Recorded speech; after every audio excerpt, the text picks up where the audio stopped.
Hi, good afternoon. So they told me I could talk, so I'm going to talk.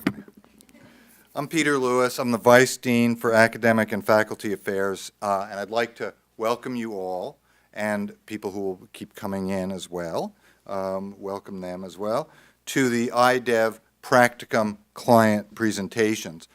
As many of you know, the IDEV Practicum is designed to provide students with tools and opportunities to work with external clients on development-related projects.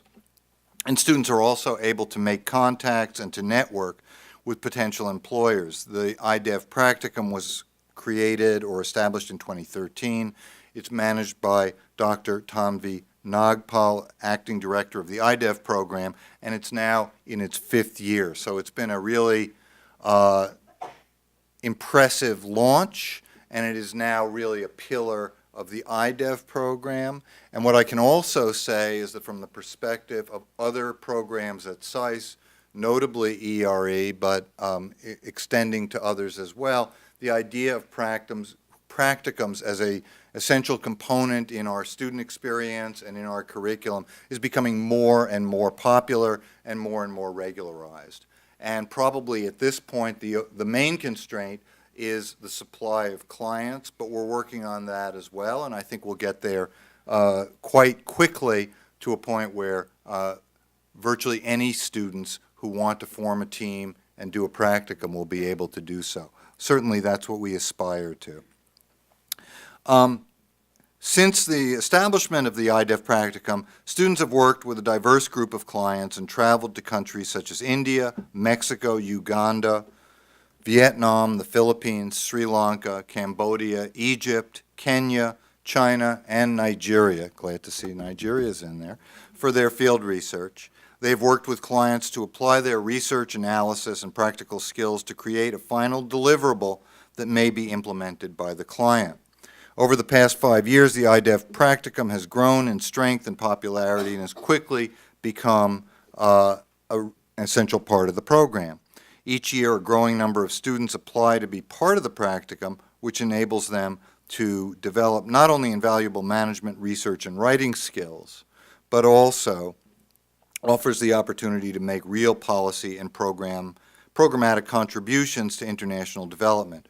Graduates of the program regularly draw from their practicum experiences in interviews and workplaces, highlighting their practical skills and field research. And again, just speaking from personal experience and personal observation, I've seen in many instances how the practicum is an excellent launch, either through direct networking and contacts or through the acquisition of skills, the understanding of what a deliverable is, how to structure a good visual presentation, how to use and not abuse PowerPoint, and in other ways, how to provide something that is professional, detailed, thorough, methodical, actionable.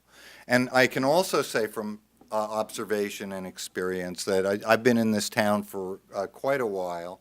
I've seen professional presentations in the domains of telecommunications, democracy assistance and election management, educational administration, because that's my current job.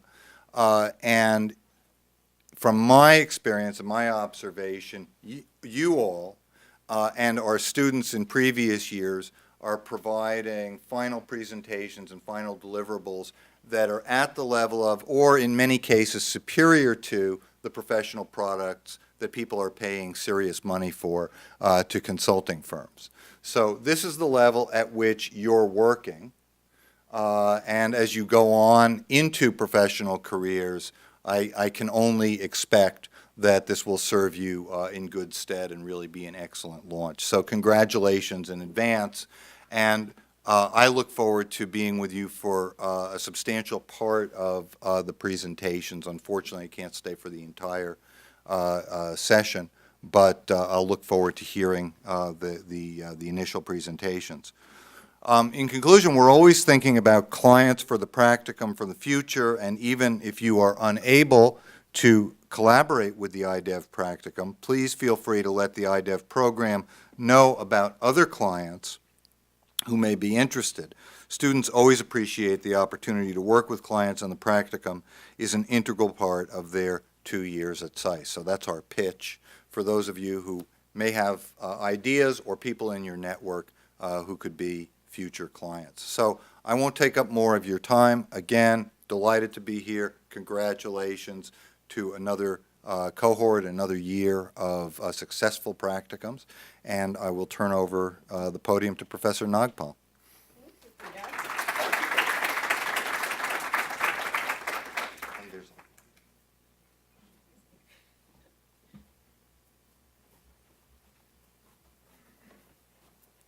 Hi, everybody. I think I know everybody in the room, pretty much. My name is V Nogpal, and I'm the acting director of the IDEV program. I'm also a practitioner in residence here at SAIS. And it is my absolute pleasure to welcome all of you here to the practicum presentations. I will not be summarizing the work done by these teams. They'll dazzle you in very short order. And I'll be brief, but I always call this my Oscar speech because I have to thank a lot of people. So play the music when you're tired. But let me tell you a little bit. So the practicum started about 5 years ago when Professor Brodigam suggested that we do something very similar to what she used to do at Columbia. And we started quite small. We had 14 students the first year.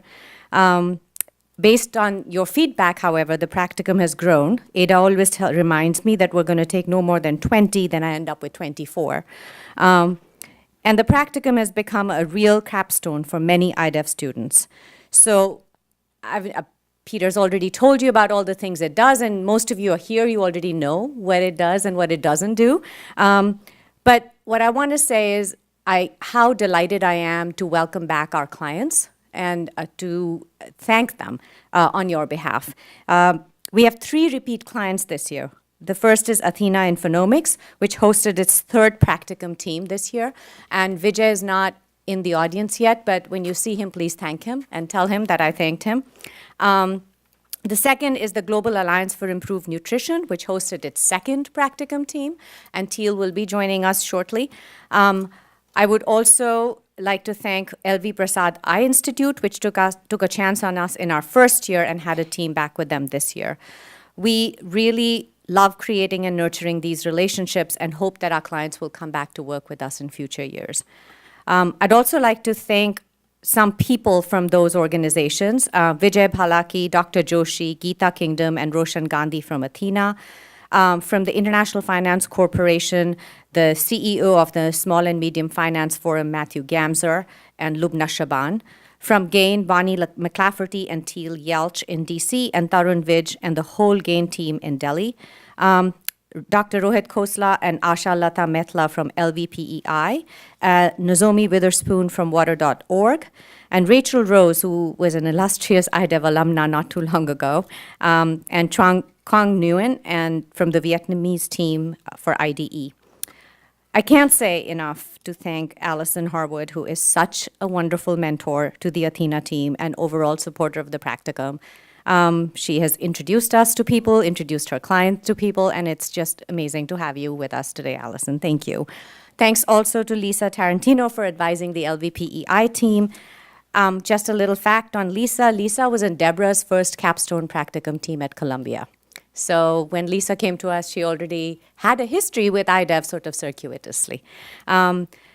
Professor Cinnamon Dornsife, who works closely with all of our students, but this year has worked particularly with the IFC team, and Professor Raul Roman, who has helped all of our teams with their research methodologies for field work. So thank you to all of you for the time and attention you give to our students. A huge thank you also to Dean Valley Nassar, Vice Dean Peter Lewis, Associate Deans Kim Morton and Myron Kunka for their financial support, without which our students cannot travel to the field. This is a very critical part of the practicum experience. And of course, to Ada, Nicole, and Savannah for everything. Nothing happens without you, like nothing happens without you. So this is what we're going to do today. It's a little different. We're going to hear from 2 teams.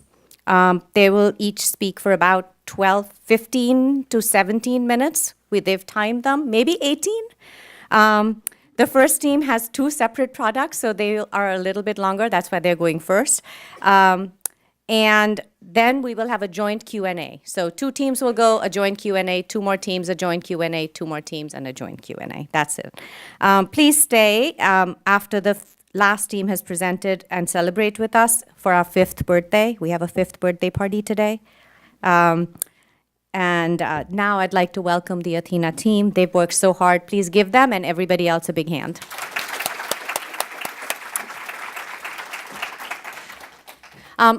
And as they're taking their seats, if the teams would like to go thank their advisors, you can do so right now, because some of them might have to leave.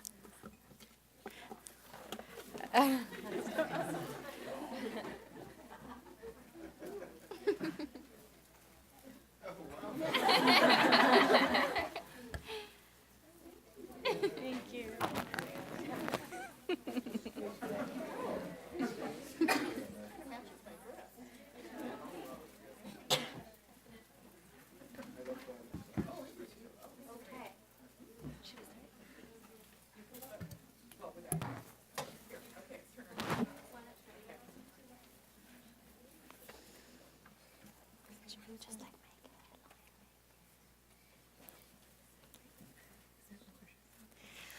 One of the greatest questions in development today is how do we mobilize private capital for development goals?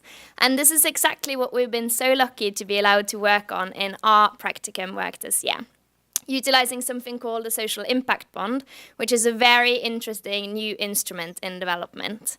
My name is Karina, this is Rochi, Irene, and Grace, and we're very excited to be here today to present our work. So we were fortunate, next slide. Okay.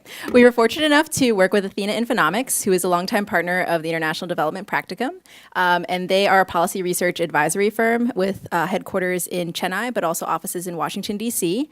And they use data insights to determine policy advisory solutions and impact advisory solutions for clients around the world.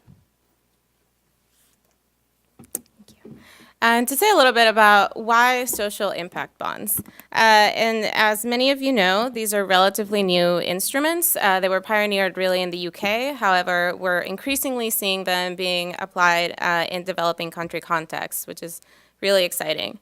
The core of the social impact bond idea is this pay-for-success model, which allows outcome funders, normally a government institution or a foundation, et cetera, which allows them to transfer the risk of implementing a project to private investors. So essentially, private investors provide upfront capital and assume the risk of implementing an innovative project in the hope that they'll receive a return which will only materialize if the project is successful. Something that we're really excited about with SIBs is that they're a great way to do a proof of concept, so to speak, to try out new development approaches. And so that's exactly what we're hoping to do with these 2 projects, and I'm going to pass it on to my colleagues to say more about this. Okay. So in terms of our process, our first few meetings with Athena were really focused on defining the goals and the scope of our project, as well as determining the criteria of the SIB. After our first initial meetings, we all got together to discuss, okay, what are potential areas that we think we can SIB or design a SIB around. Once we had a few suggestions, we went back to Athena, who then came back to us with 2 interested implementers in the field of education and microinsurance who were interested in working with us and trying out this idea of a social impact bond. This made our work really easy and was followed by our field work in India, where we spent time talking to people on the ground, conducting a feasibility assessment, and also thinking about our program design. So the information we collected during our Indian trip was then used to inform our financial model as well as to design the SIB. So what are our projects? So we worked on 2 different projects, as Tanvi mentioned before. Irene and Karina worked on the microinsurance social impact bond, which is focused on expanding agricultural microinsurance coverage to the most vulnerable farmers in Telangana, in Andhra Pradesh. And then Grace and I worked on an education social impact bond, which aims to provide high-quality, low-cost private education to students in peri-urban Lucknow. So I'm going to now hand it over to Karina to talk about microinsurance. So the microinsurance social impact bond is what Irene and I have been spending our last year on, traveling to Hyderabad in Telangana state in January this year. And if this social impact bond is realized, it's going to be the first ever social impact bond in microinsurance in the world. So the problem that we started off with is that the majority of rural farmers in India are still living off agriculture. And 85% of them are small or marginal farmers with very low incomes. At the same time, agriculture is a very risky source of income, mostly because in India, most farmers don't have access to irrigation, and as such, they're dependent on rainfall. I think you all know that climate change has made rainfall even less predictable and dependable than what it used to be. And if there's too much rain, too little rain, or rain at the wrong time or the wrong temperature, crops can fail. And this has severe consequences for people's lives. This is the main reason why the government in India has been implementing something called index-based insurance schemes for crop insurance, where if the farmer has insurance and loses his or her crops, they won't lose everything, but they can still sow for the next term or the next season and continue farming. And the government in India is subsidizing these schemes heavily with premiums subsidized up to 98%. The weird thing, though, is that even though farmers are only paying 2% of their premiums, uptake to the insurance schemes have been very low. And so far, over the past decade, only 8 to 25% of farmers have been participating in these schemes. So what we asked ourselves was, why is this so, and what can we do about it? So a big part of our research has been about, first of all, what is the problem here? What is the reason? Why are the key constraints hindering farmer uptake to insurance programs? And secondly, what can we do about it? What kind of intervention is necessary to improve the situation? And after our fieldwork in India in January, where we met governments, we met government officials, we met academics, we met insurance companies and farmer organizations, our diagnosis was mainly based on 2 points. The first is about the insurance companies. A lack of provider competition is a key challenge in the insurance schemes today, the way that they're implemented by the government of India, because every single insurance company is a monopolist in their district. In addition to this, every premium subsidy is paid 98% by the government and only 2% by the farmers. And so the insurance companies have very little incentive to develop local networks on the ground. Additionally, farmers are lacking resources to connect with the insurance companies in the cities. They don't always have a copy of their own insurance policy, and they don't have access to proper customer service. And as such, the farmers are struggling to reap the benefits of insurance, and the trust in the system is currently very low, leading to very low demand for insurance. And so based on this diagnosis that we made together with Athena Phenomics and our local implementing partner on the ground, we set 2 different goals for the social impact bond. The first one is to increase crop insurance enrollment, particularly for vulnerable farmers. And the second is to improve the quality of the insurance services provided, because this needs to improve to increase farmer demand and so that they see more from having insurance. And so at the core of this services gap that we identified and that we're trying to fill is really this lack of local presence by the insurance company and the lack of incentive for insurance companies to develop it. And so our solution, really the main idea behind it, is to hire, train, and deploy a network of local agents to reach the last mile where the insurance companies haven't been able to reach yet. And to that effect, we have been working with a company called IDEV. IDEV is a licensed insurance brokerage firm in the state of Telangana, and they have been working with Athena for quite some time. They've also been active in the microinsurance space for several years. And in that time, they've really been able to really dramatically increase the amount of farmers that they have been reaching. And so the idea, again, is to use the SIP funds to help IDEV build this network and go where the insurance companies can't go yet. And so the local agents would really speak a language that the farmers can understand. They would help make the farmers aware of their rights, their responsibilities under the insurance policies. They would be able to collect information throughout the year so that the enrollment time window is not as limited as it is right now. And they would overall increase access to information for farmers, provide a single point of contact that would allow farmers to have someone to call when they have an issue and be able to utilize the insurance policies in the way that they were meant to be used. And finally, they would also collect data from farmers. And this data can really be quite valuable if you collect it professionally and systematically, and could help inform both better insurance products going forward, as well as provide more farmers access to credit. And switching gears a little bit, we wanted to give you a snapshot of the financial model that we put together for the SIB. And so on the left-hand side here, you will see really a summary of the outcome targets that we've developed for the SIB. And on the right-hand side, you can see a brief summary of the results that we get from our current assumptions. And so, as you can see, the outcome targets revolve mostly around increasing insurance coverage among vulnerable farmers, and also, and crucially, increasing customer satisfaction with these services. Using the assumptions we have right now, which we developed with ITES, and which represent their best estimate, professional estimate right now of what this business would look like, we estimate that they would be able to reach about 1.8 million farmers over the course of 5 years if the SIB can raise about $7.5 million.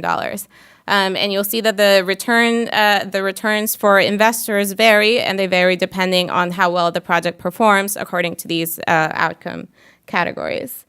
And then please don't try to read this, but we just wanted to give you a quick snapshot of the level of detail that we tried to get to with the model. So we projected 2 agricultural seasons per year over the course of 5 years. And finally, we wanted to touch as well on the key risks that we see for the project. The first one is that our projections don't reach a break-even point. In other words, in order to scale up the program farther to reach more than the number of farmers that we said before, we need increasing amounts of funds. And so what happens when the SIP funds run out? Here, however, we want to point out that this is where the proof of concept idea behind a SIB is really important, because if ITES can demonstrate that this is a viable solution to improving the insurance system in India as it is, then they have some leverage to go to the insurers and renegotiate their revenue sharing agreement with the insurers right now, which is how they collect revenue from agricultural insurance. Secondly, we had to point out that ITES is a commercial firm. They have no experience in running development or purely impact-oriented projects. So, that typically in the space, in other SIBs that have been done in developing countries, usually it's an NGO or another type of development actor playing these roles. And then finally is the fact that they have to work within the confines of the government insurance scheme. And we became quite familiar with the scheme during our time in Hyderabad. And I think everyone has concerns about both the policy design and the huge implementation challenges about it.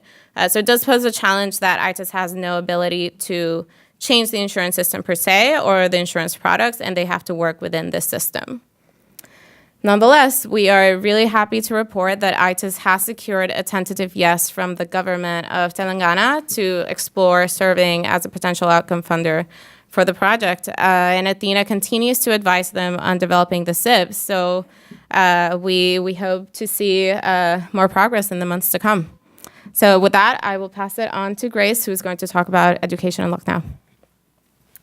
Thanks, Irene. So as you can see, we have 2 very different projects in 2 very different states. And so what Rochi and I worked on is the City Montessori School Satellite Program, which is providing high quality private education to rural and peri-urban students in Lucknow.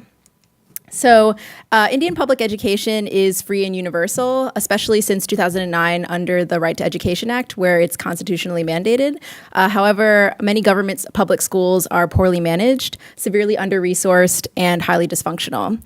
As such, private schools have become a very popular alternative, even amongst some of the poorest communities. However, private schools themselves are also plagued by their own issues, including many being poorly regulated.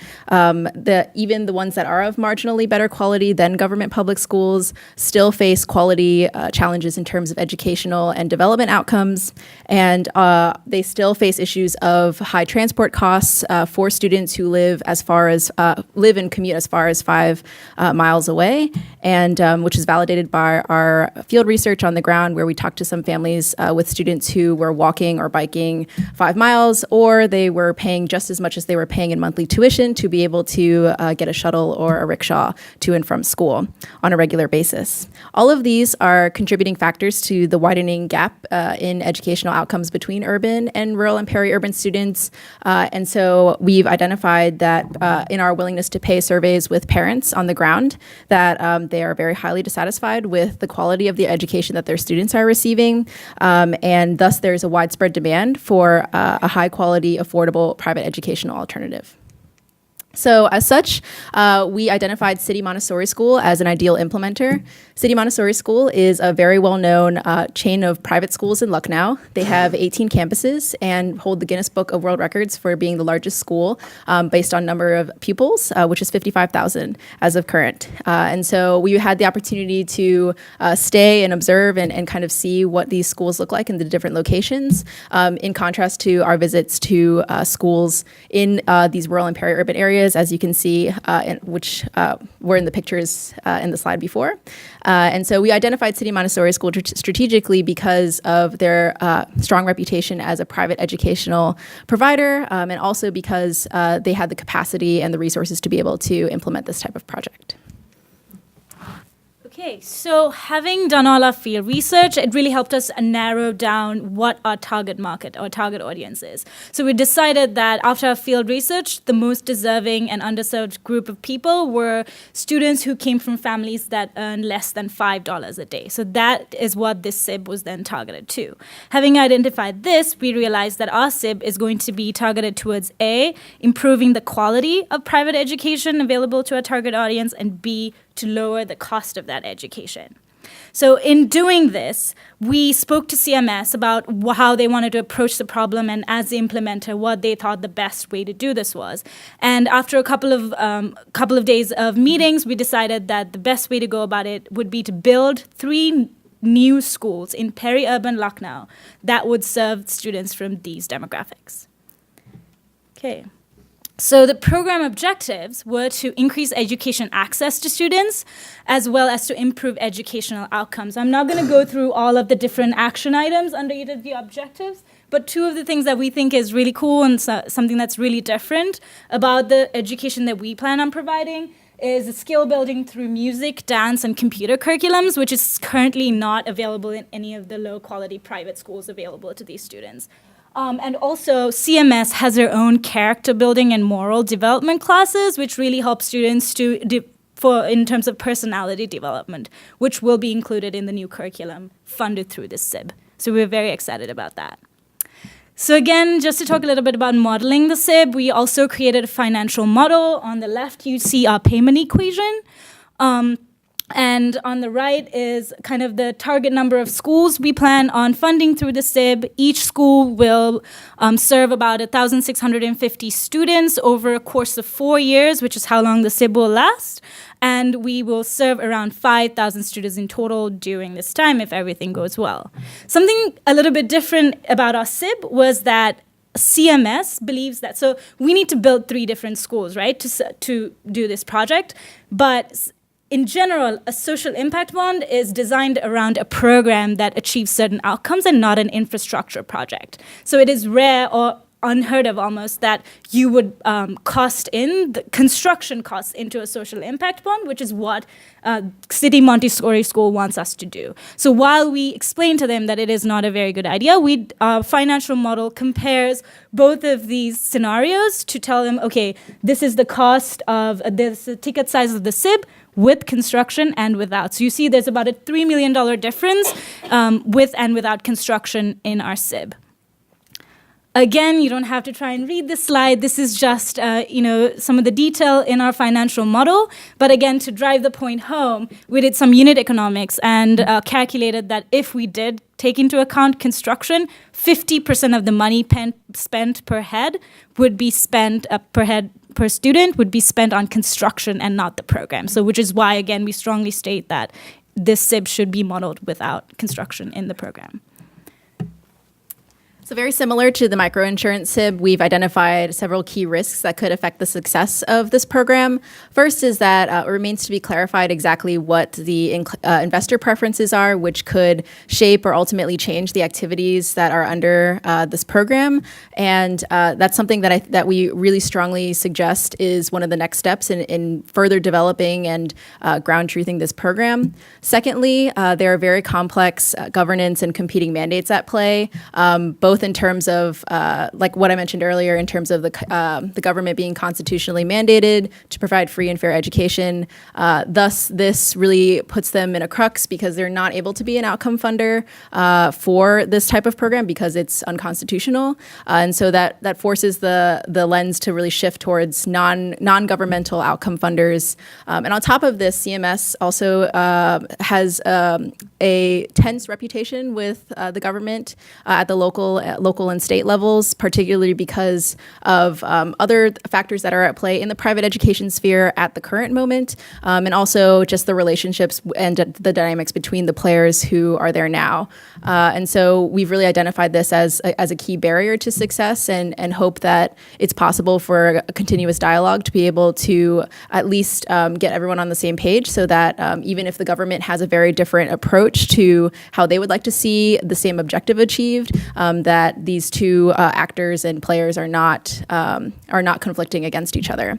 And finally, it also remains to be clarified the level of commitment from our identified implementer, City Montessori School. They were very helpful with us in terms of developing the product and what we envision as the design for the program. We really need to drill down into how committed they are to continuing to develop this product and also seeing the project through very long, what we anticipate would be long negotiations and work planning around a very complex project. Okay, and finally, in terms of moving forward, like Grace mentioned, it is not an option for the Indian government to be an outcome funder for this project. So Athena, we know, is currently in conversation with private investors and outcome funders to move forward with the project. And we believe that even if we do need to modify some of the financials and, make the SIB a little bit smaller, it will still provide a good model to be replicated in other areas of either Uttar Pradesh or other parts of India. And then finally, we wanted to say a little bit about some hard questions that we struggled with throughout the past year that we've been working on this, because we think that there's something that anyone who tries to implement these projects will come across. One of them is, how do we measure the outcomes of our projects? How do we do it in a way that's straightforward, that's cost-effective, but that's also reliable and really gets to the spirit of what we're trying to achieve? Another issue is how to convince investors that our implementing partners are really committed to the impact when these are both commercial entities with other business interests and no experience running a project of this sort. And if that's the case, then would other financing mechanisms really be more appropriate? Some other closing thoughts is these tend to be really complex public-private partnerships, and so politics will definitely always play a role in developing these projects, not just in India, but anywhere else you try to do them. And finally, social impact bonds and really impact investing as a whole is relatively new, and so people are not as familiar with it. It can be quite difficult to communicate the processes, the intent, the benefits to stakeholders.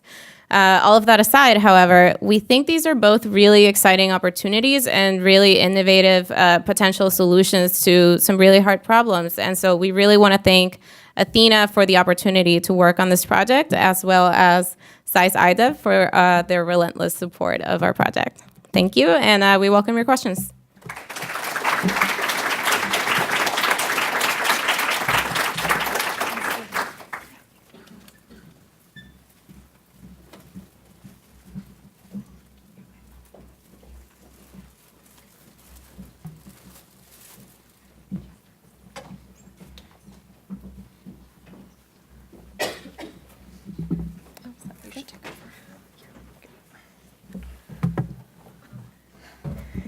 Hello, we are the Water.org Practicum team. I'm Rebecca, this is Shaha, Anshu, and Carolyn. And today we're gonna walk you through our Water Remit program, which is a digital remittance model for improved access to water and sanitation. So first, a little bit about our client, Water.org. Water.org is an international nonprofit organization that focuses on expanding access to water and sanitation. They were founded in 1990 and began operations in Cambodia in 2015, and they work with 5 microfinance institutions to provide their water credit program. So water credit is where Water.org gives financial resources and capacity development support to microfinance institutions to help them offer more water and sanitation loans and to help them generate more demand for water and sanitation loans. So in the Cambodian context, Water.org is helping these MFIs have a designated water and sanitation staff member who is then going out into the rural communities to do demand generation and to actually offer these water and sanitation loans. So Cambodia is an excellent context for water and for the water credit program. So 70% of the world population lacks access to improved sanitation. 31% of the world population lacks access to any form of improved water. And 1.7 million Cambodians took out MFI loans in 2017. So this is like an ideal location for the water credit program. But in the 3 years that Water.org has worked there, they've been noticing some other trends in the country. For example, there's been a huge growth in the digital financial service sector and huge growth in mobile phone coverage in the country. So mobile phone usage in Cambodia has grown to 174% by 2017. So a lot of people in rural Cambodia and in urban Cambodia have 1 to 2 cell phones. So given this context, Water.org came to us with this research question. What is the potential for water credit through mobile network operator-led digital financial services in Cambodia? This was their initial hypothesis that maybe mobile network operator-led digital financial services was the way to go, but if this didn't work out, they wanted us to explore other models that could be used that could leverage digital financial services and water and sanitation.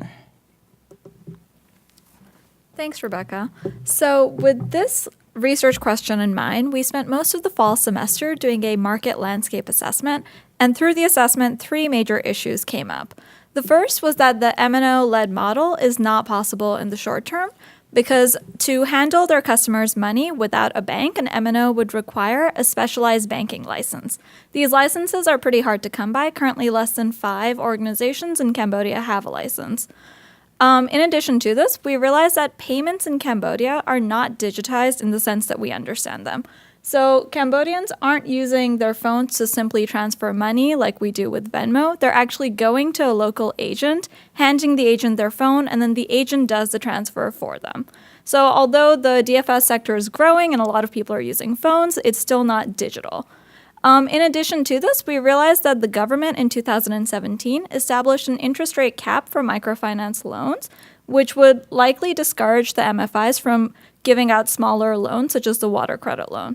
So with these factors in mind, we started exploring alternative models that would combine DFS and water and sanitation.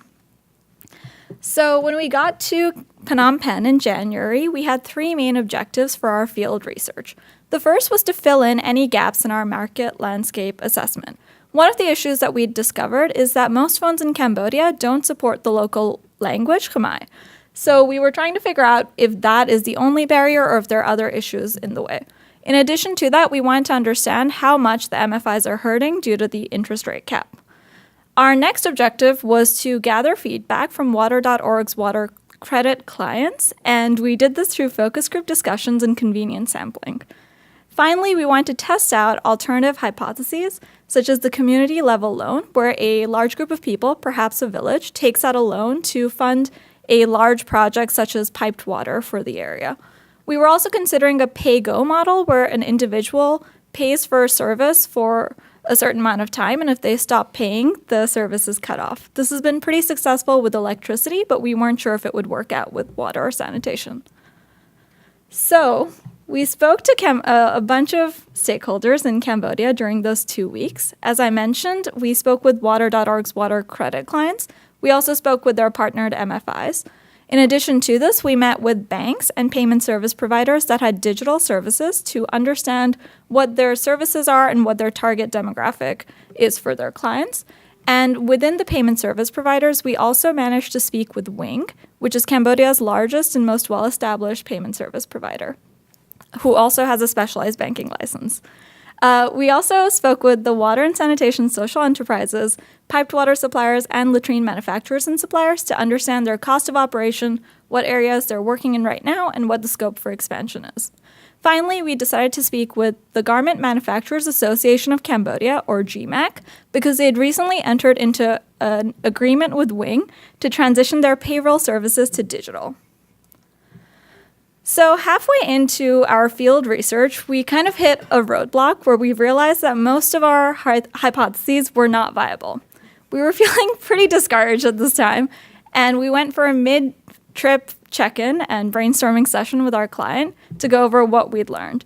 During this discussion, a couple of recurring themes came up, such as the decision maker not being in the home, in the rural home, and remittances being used to pay microloans. So with that in mind, we were able to develop a new business model. Thanks, Shaha.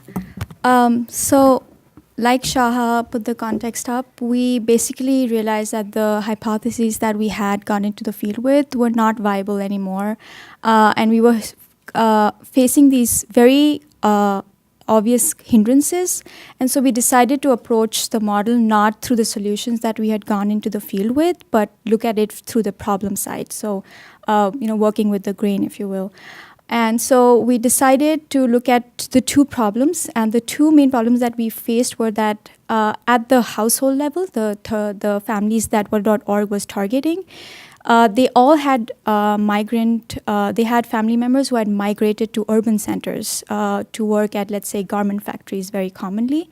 And so the household was reliant on remittances to sustain as the main source of income or to pay for wash loans. And also, they were also the decision makers, the migrant workers. So let's say a water and sanitation supplier went to a household in rural Cambodia to try and do demand generation. They weren't able to decide for themselves because the breadwinner and the decision maker was away in a garment factory in Phnom Penh. And so both of these problems led us to look at the garment factory sector in Cambodia, which we weren't previously exploring. So the garment factory sector in Cambodia, to give you some context, is the backbone of the Cambodian economy. It's a $6.8 billion industry and employs about 600,000 workers, mostly young female migrants. So both of these combination of both of these factors led us to develop the water remit model, which is our main model, which I get into on the next slide. So the model starts at the garment factory. So here, the garment factory is where it's solving a lot of our issues. So here is where the breadwinner and the decision maker is. They are typically a young female migrant worker. So she understands better the need for a water and sanitation product at home and is exposed to better water and sanitation services in an urban center as opposed to her rural home. So she understands the aspect of having that facility at home. So all of these factors made them a better target than targeting the rural families who Water.org was previously targeting. So we start off at the garment factory here, and the garment factory at the moment, there are about 30 garment factories that pay their factory workers through DFS providers. The rest are still using cash. So the model at the moment is supposed to only be piloted with 30, but it's designed to be expanded with further factories as they take on DFS providers. So the garment factory sends salaries to the factory worker through a DFS provider. Instead of the entire amount getting transferred to the factory worker, once the factory worker has taken out a loan for a wash product for their rural home in the rural area, part of it gets debited to the MFI partner. This MFI partner has the onus to contract out a WSS supplier that constructs or delivers the water and sanitation product at the rural home of the factory worker.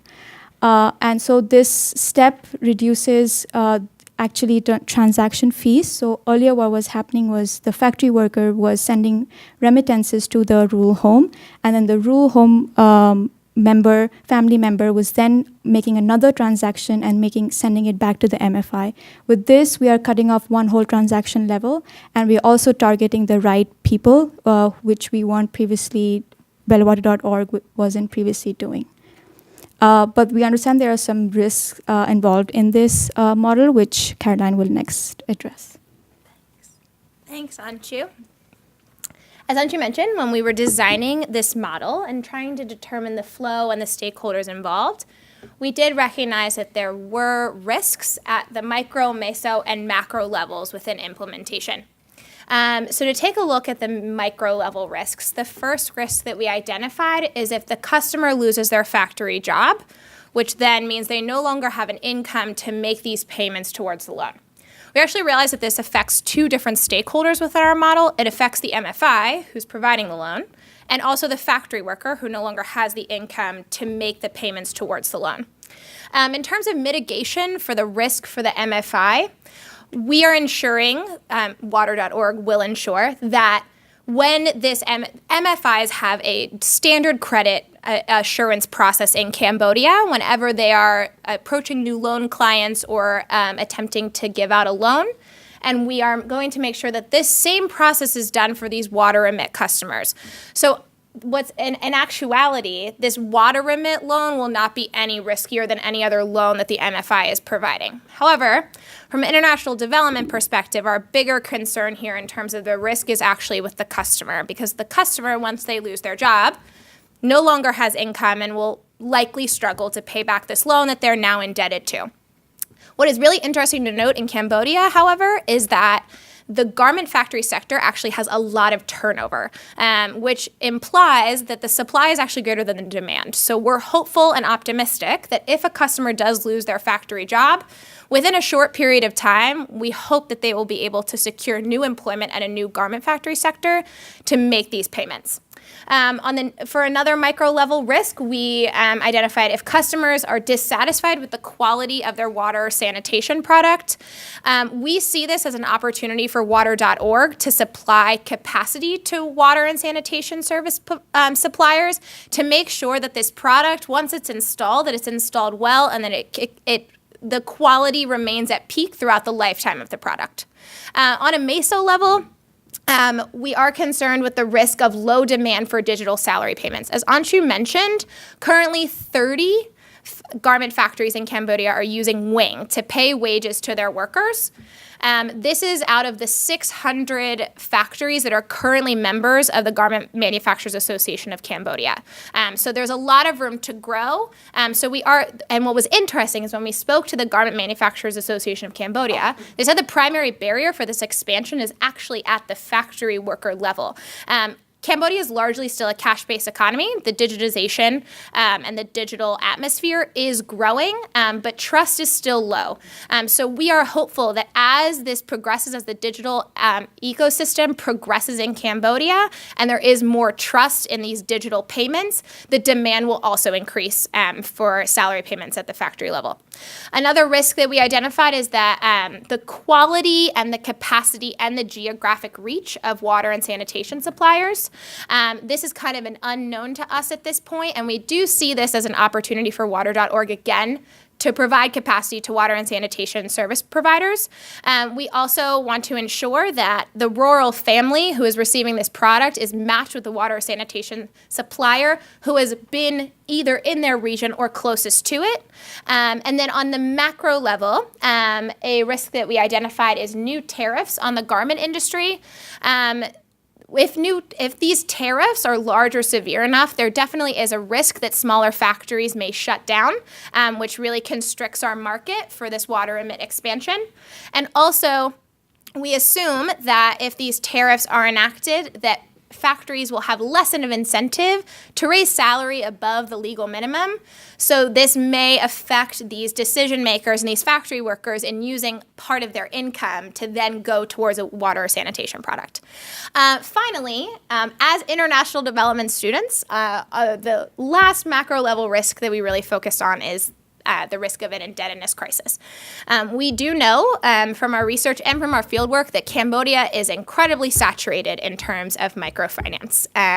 However, we think that there is an opportunity here for MFIs to really take the lead in starting this model and making it effective, because Water.org currently partners with 5 MFIs and the relationship is there.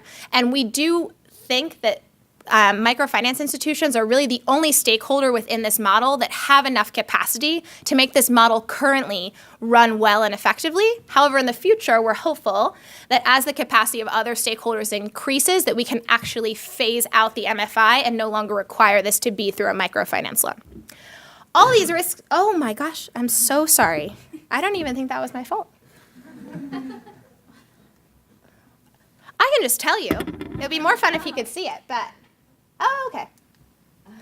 This slide no longer exists, but thrilling, because this slide is about opportunity. So the opportunity for this slide was high, and the opportunity for Water.org and Water Emit is also high.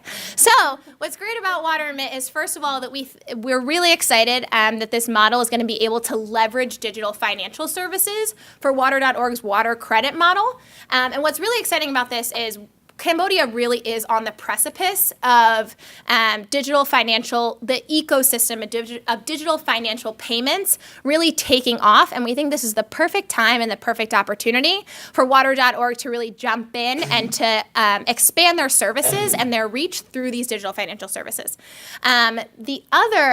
What was my second? I'm so sorry. It's on my slide and now I don't even. Expanded other sectors? No, that's the third one. Well, I could talk about that one next. So there's another opportunity for the Water Remit program to expand beyond WASH, which is really cool. So we're hopeful that this remittance model can actually expand into other development sectors such as education or health. And then the other point that I had that was really great. Expand and improve water and sanitation in rural Cambodia. Oh, yeah. So the other point, the other opportunity is to expand just water and sanitation services, which is a total obvious opportunity. And what's really, as Anshu mentioned with this, the decision makers and the breadwinners in Cambodia are really migrating to urban areas. Oh, here it is. So on our second point, improving access to rural water and sanitation in rural Cambodia. So as Anshu mentioned, these breadwinners and these decision makers are really migrating into these urban areas for jobs. And what's cool about targeting these garment factory workers is that they're the people who are being exposed to these water and sanitation projects that are only really existing in urban areas, and we can expand them into the rural areas. We are really excited that Water.org has decided to allocate funding to start Water Emit, and we are really excited that they're attempting to roll this project out as early as this year. We are really grateful to have worked with Water.org, and especially Nozomi, Ava, Kakada, and Satya from Water.org and our fearless advisor, Tanvi. So thank you so much.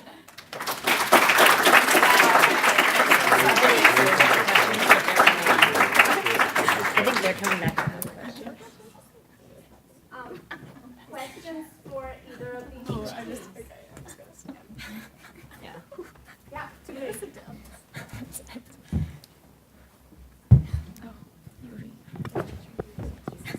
Hello.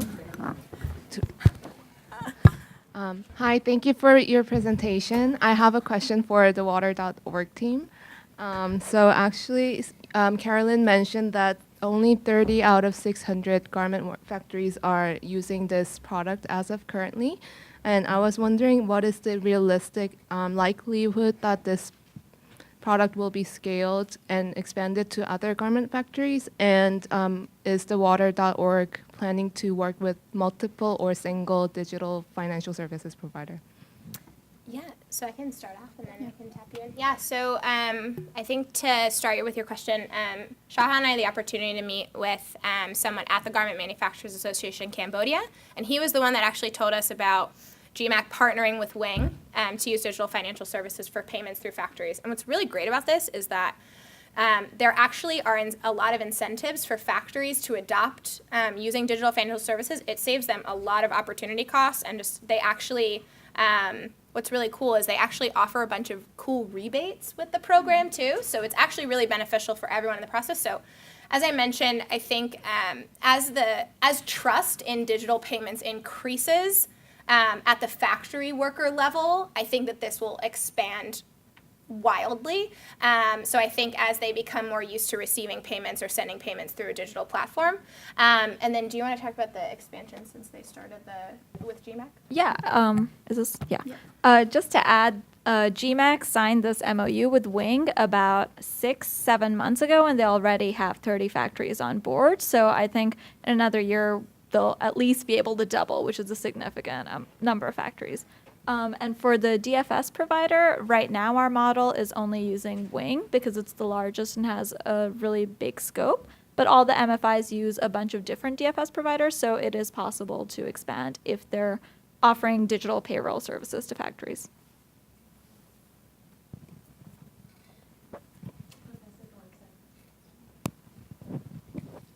Thank you, everybody. That was great. So this is a question for Athena, and actually for both parts of the Athena project. And I was noticing in the agricultural aspect that you were targeting just 15% women farmers. And I may have missed it on the education side. How many little girls were you targeting to benefit from this model? And did you find that policymakers or clients, so parents, teachers associations, local political leaders, et cetera, were satisfied with relatively low numbers of women that they were targeting? And to talk about the kind of the gender dimensions and the impact of that project. Thank you. Thank you so much, Professor, for that question. It's a very good one, and it's been a bit of a point of tension, at least in our side of the project. So our implementing partner does not want to have a gender target at all, and they still actually haven't agreed to taking that on because they think that it's not relevant in this program. And so that's been a bit of a, not on Athena's side, but on the ITIS side, our service implementer, that's been a bit of a discussion that's been ongoing for us. I think approximately 30% of farmers today in India are females, and it's a growing number because a lot of male farmers that have increased their incomes are now moving out of farming and into other types of work. And so we thought it was really, important to include that. And so 15% was a bit of a compromise, you could say, to try and target something that was potentially possible to get them to agree on. I don't know if you want to expand on that, Irene. I'll just use this. Yes, thank you for the question. The only thing I would add to that is that it's quite unlikely that property titles would be in a female's name, and so it would be a bit of a challenge in both getting an insurance policy to be in the female household head's name, and also then documenting that for ITIS itself. So I agree. We obviously agree that it's something that needs to be worked on, but it is going to be quite tricky just because even if the female is the one that is doing the agricultural work, the land titles will not necessarily be in their names. And so it's another challenge that has to be addressed. We had a little bit of a different experience. All of the villages we went to, parents were very enthusiastic about educating their girls. And we even talked to one father who was like, yeah, all my boys, they're not very good. But my girl, she's smart. She's going to be an engineer someday. So I'm sending her to school. The others go to the government school, So it was really it didn't really seem like it was divided on gender lines so far. There were some differences, maybe in terms of there were very clearly Hindu villages, and there were very clearly Muslim villages. And so a lot of the Muslim villages, the private education option was a madrasa, which gave preference to the male children. And when we asked about the girls, they said, no, we think it's very important. It's just we can't. So they were like all like mini boarding schools, but we can't have girls and boys staying together. So the boys stay and the girls come if they can come, during the cold season. So that there was just that discrepancy. But even in the public schools we went to, there were definitely more girls than boys, and girls also tend to be better at coming to school every day. So. Yeah, I just want to definitely echo that. Also, this is a great question for 2 all-female teams, which I just noticed when you asked.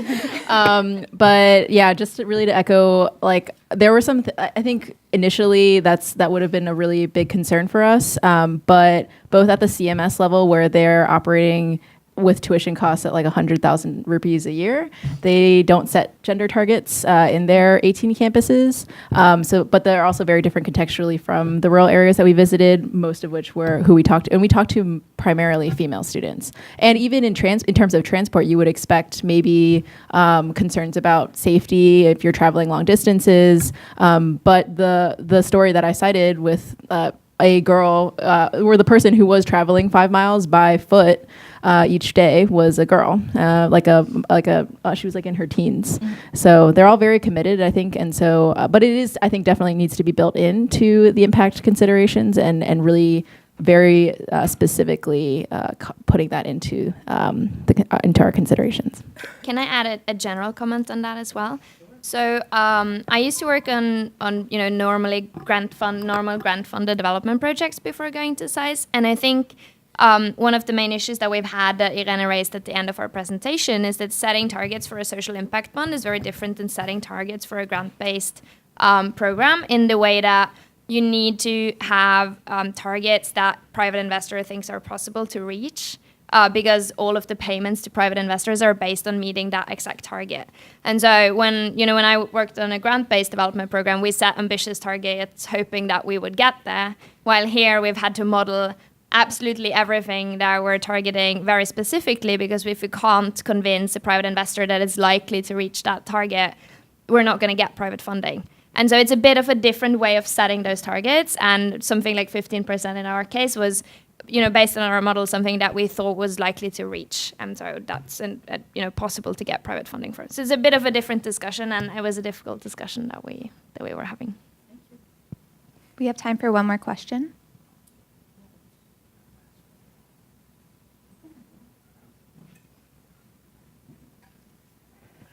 Thanks. I was wondering, this is a question for the education team. I was wondering if you could speak a little bit more as to why something as important as construction costs would not be included in the bond. And maybe that's my own ignorance as to how social impact bonds work, but it seems like that would be something that needs to be funded. So where would that money come from, if not from these investors? I think that's a fair question, because these schools need to be built in order for this program to occur.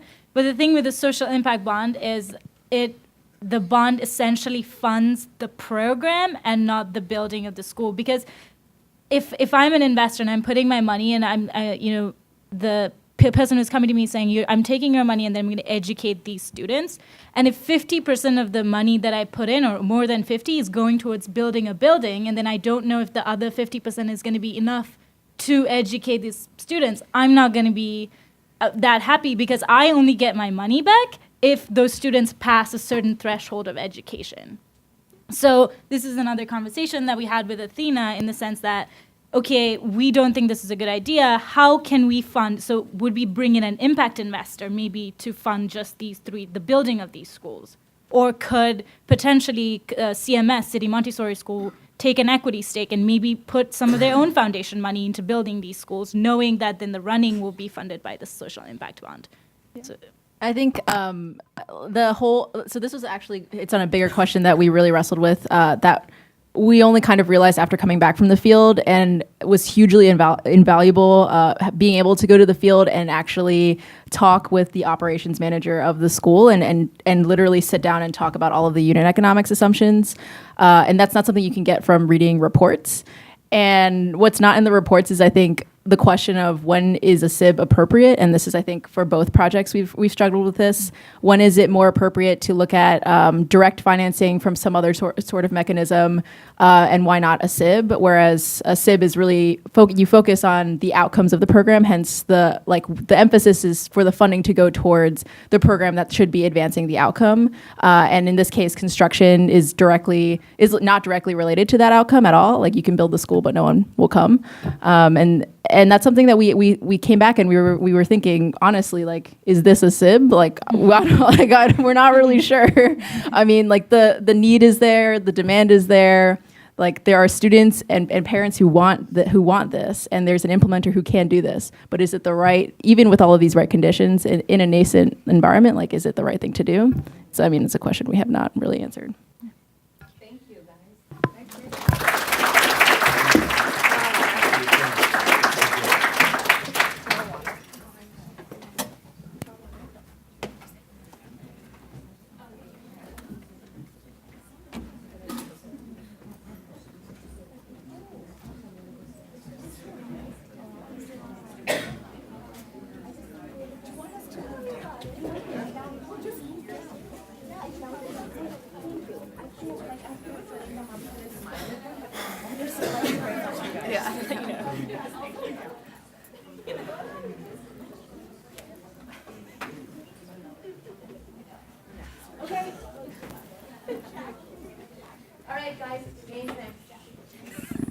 Hi, everyone. My name is Adam, and I'm here with Grace, Aaron, and Lynn to present our practicum this year. We worked with our client, GAIN, the Global Alliance for Improved Nutrition.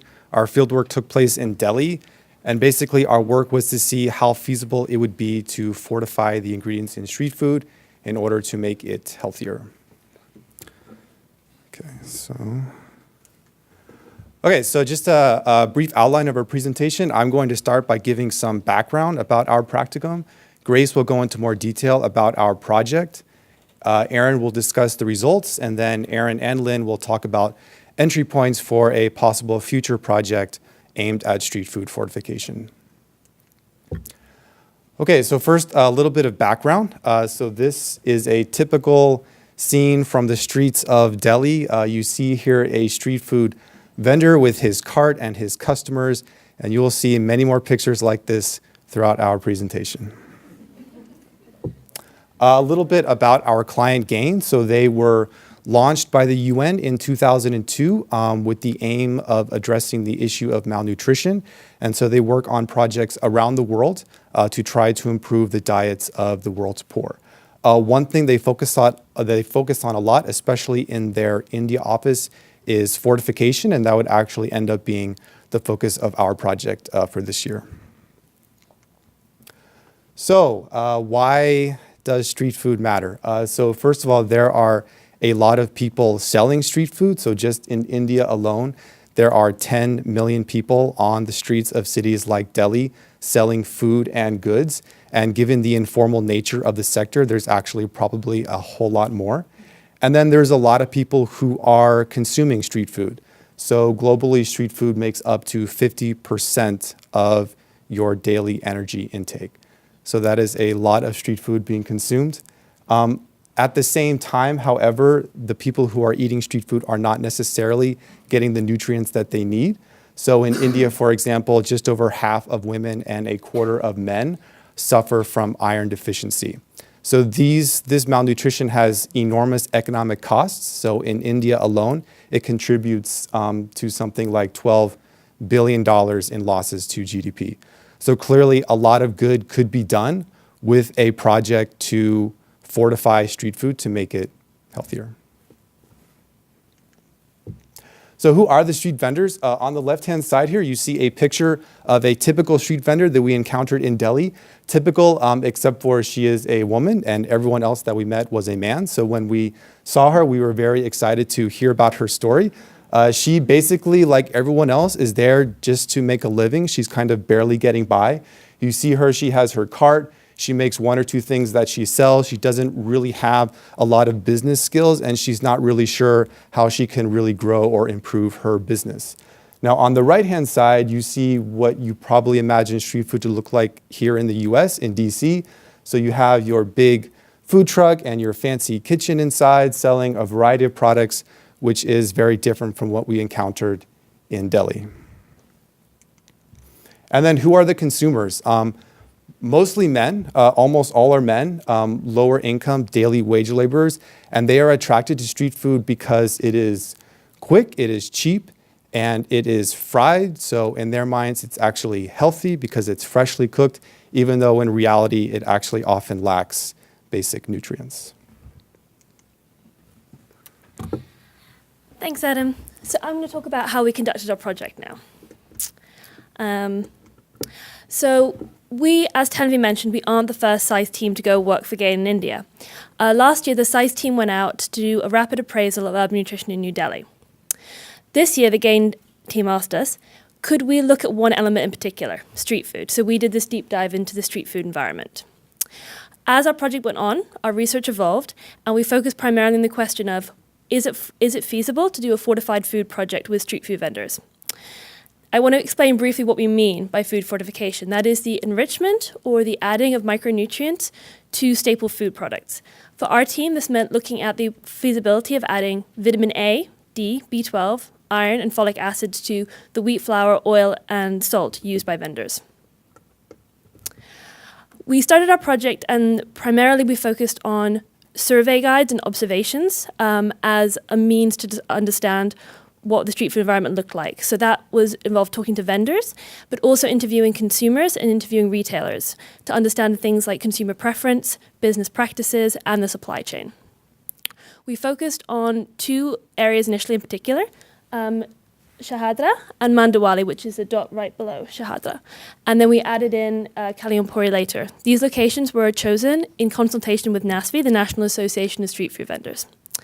In addition to the surveys, we also did observation guides to examine the sanitation and the hygiene of the environment in New Delhi. These were chosen to triangulate our data, but also as a means of keeping our surveys brief and preventing us asking too many sensitive questions. We had wanted to try and shadow street food vendors and do more in-depth interviews, but this proved too much of a challenge on our project. We used a mix of convenience sampling for consumers and for vendors, and we used snowball sampling for retailers. And we're happy to talk more about our methods in the Q&A section. We wanted to note that there are several threats to our data. So sensitivity was a real issue during data collection. Vendors were not keen to disclose their income or the ingredients. Retailers were also unkeen to talk about the brands they sold to vendors and the price they charged because it was often higher than the market price as a way of recouping access to credit costs. And consumers were particularly concerned about discussing issues of taste and nutrition in front of the vendors, which is where we asked them. There were also serious suspicions about us as our team. We were suspected of working for the government, and this severely limited the amount of information vendors were happy to disclose to us. There were also elements of hypothesis guessing. So vendors would tend to tell us the brands they thought we wanted to hear rather than the brands they actually used. In a couple of situations, they actually hid the packaging before telling us the answer. There were also some concern about external validity. We didn't aim to make this data applicable to anywhere beyond New Delhi, but in addition, there were some issues around the timing. So we could only survey vendors during the day, which meant that we lost out on any information about food vendors working at night, which means that all of our results are only applicable to people working during the day.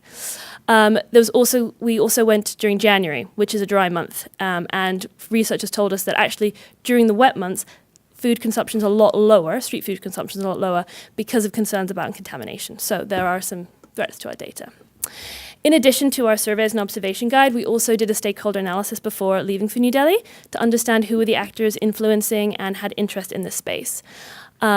GAIN worked really hard to help set us these meetings, and we met some amazing individuals. So we met behavioral expert changes at Ashoka University, food fortification experts, the CEO of the Food Safety and Standards Authority of India.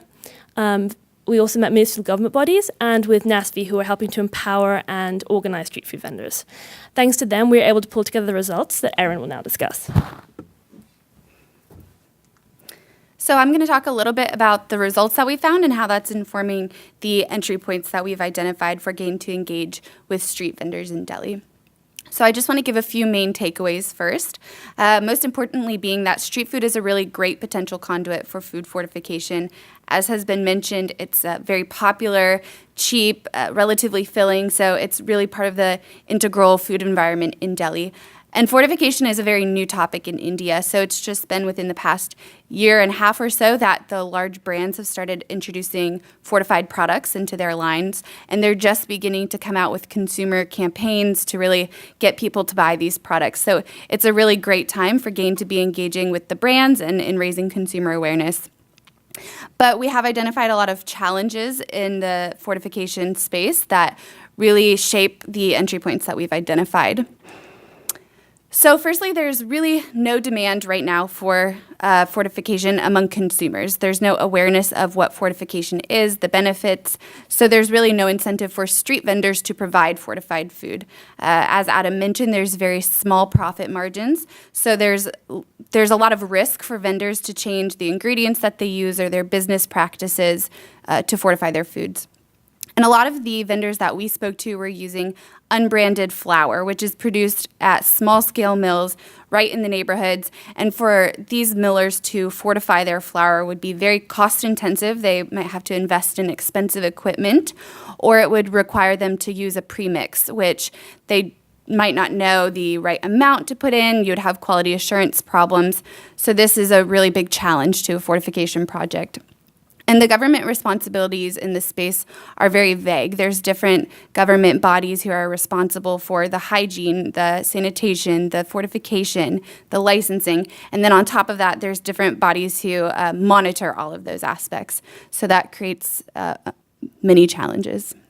But nonetheless, we've identified a few entry points for GAIN to engage with street vendors. And here you can see quite simply mapped the different actors around street food. Mostly we've identified entry points around the vendors themselves, but there is one around the consumers. And Lynn and I will discuss these a little bit more in depth, but you will hear that there are some cross-cutting themes across all of these entry points.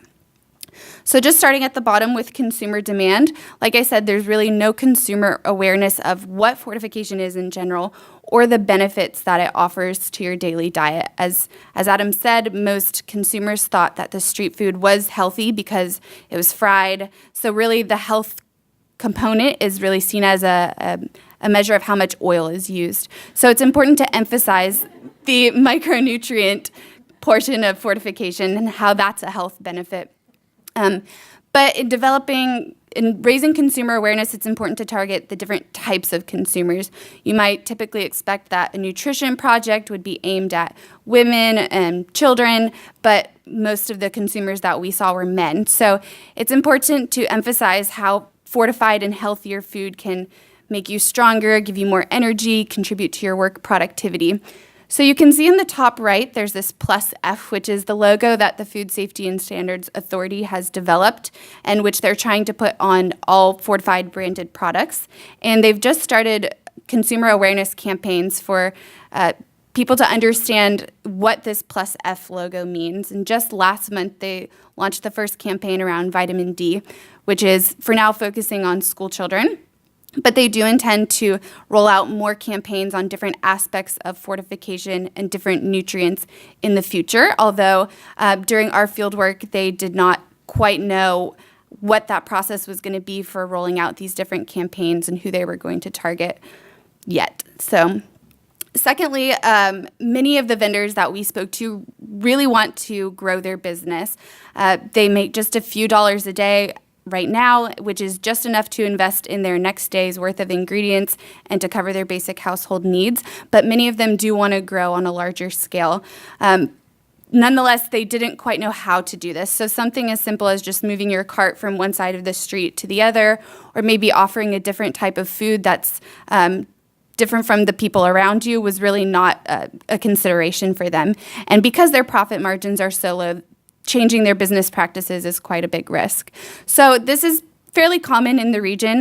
In other studies around street vendors, there are many key business principles that are lacking, some of which are identified here.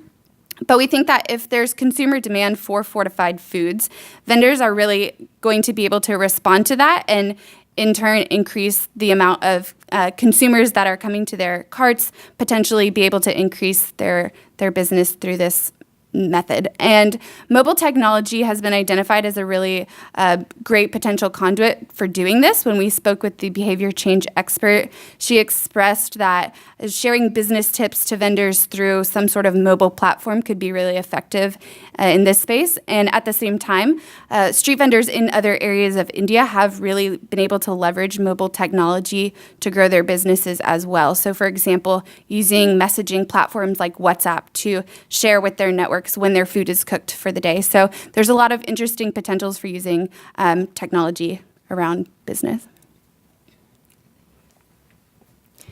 Okay, so one important but challenging entry point is to change vendors' behavior towards fortification. Incentive for voluntary uptake among vendors can be created by educating them on the long-term benefits of using fortified products. For example, one way is to demonstrate that better quality and nutritious food can help vendors to increase their customer footfall. That would lead to better sales and profit margins, which would enable vendors to have the capacity to grow their business in the future. Vendor networks can also be leveraged as a knowledge-sharing platform and also to demonstrate model vendors who have been able to increase their sales by selling fortified food. Now, behavior change is an essential element to foster demand for fortified products, both among the vendors and consumers alike. So as Aaron mentioned earlier, vendors work with very small margins, and as such, they are unlikely to take high risk or any risk at all to make any business changes, even though those changes can lead them to better business outcomes and growth over time. So in many ways, the most straightforward way to incite any changes in the market is to look into increasing consumer demand. Fundamentally, to incite lasting and effective behavior change, it is important for us to first understand what the underlying goals are that would drive vendors to want to grow their businesses, and to associate these goals to how using fortified products and responding to consumer demand can help vendors to achieve these goals. So the National Association of Street Vendors of India, also known as NASVI, started as a network in 1998 and has advocated a lot for street food vendors in Delhi. We see a lot of potential to further expand NASVI's current vendor network, and similarly to foster new networks among the vendors at the local neighborhood level, not only as an entry point for fortification, but also to increase capacity building and to empower the vendors. By leveraging mobile technology for connectivity, the networks can be used to conduct advocacy and to drive food fortification awareness among the vendors. Vendors can monitor each other, incentivizing one another to use fortified ingredients, to maintain good food safety practices, and also to just share what they learn from training with NASVI. Most being mainly in the informal sector, vendors usually lack access to formal credit funding. So in this space, network can be used to establish some sort of a cooperative financing mechanism to help vendors to pool some money together, enabling them to have access to a little bit more money to invest in their business or to grow their businesses. Vendors also face a lot of harassment from authorities, which actually often disrupt their businesses and also affect their income. So networks can serve as an avenue for vendors to voice their concerns and a platform for advocacy efforts. Now, what does this mean for GAIN? GAIN is very interested to do a fortification project with street vendors. In particular, they're interested to intervene in the supply chain to reach the street food vendors. However, as Erin also pointed out earlier, the fortification drive is still quite nascent in India. And there are still a lot of challenges, some that we have mentioned earlier, to tackle now first before a fortification project strictly with street food vendors can yield meaningful results. So while we believe that now is not the time to do such a project, there is still a lot of space to work with street food vendors in general, such as the entry points that we just discussed earlier.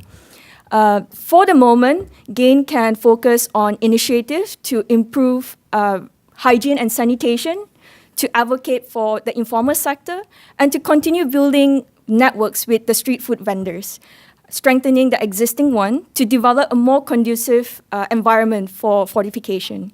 And as fortification market progresses, there will be a lot of opportunities for GAIN to work directly with street vendors in this space. So now I'll turn the floor back to Grace to say the final word. We just wanted to say thanks to everyone who helped us and without which our project would not be possible. We'd like to thank Teal, who's here today, and Bonnie, who's not at the GAIN DC office. We'd like to thank the GAIN India office, everyone in Tyrone team who were just incredible.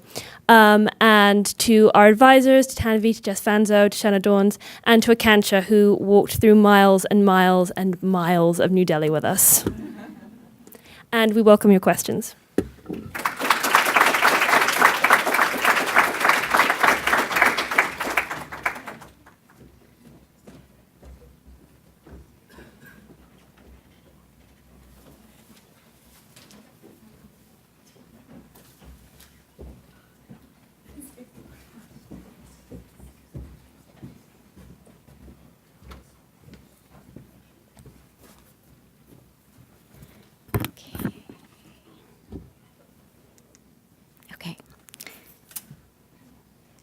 Hi, my name is Allison Grande. I and my team, made up of Emily, say first names, Emily, Hannah, and Pablo, worked with LV Prasad Eye Institute, located in India, and our project was focused on assessing the costs and benefits of eye care in rural Telangana.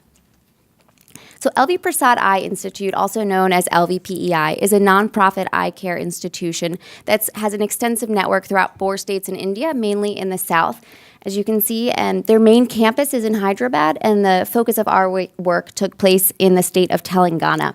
So LVPEI was established in 1987. They provide comprehensive range of services for patients within the field of eye health, ranging from basic vision screening all the way up to complex surgical procedures. They also do vision rehabilitation. They have a large eye bank where they conduct corneal transplants. They also do they do so much. They also do cutting edge research. They train doctors. So as you can see here, their stats are pretty impressive. This is only from this past year.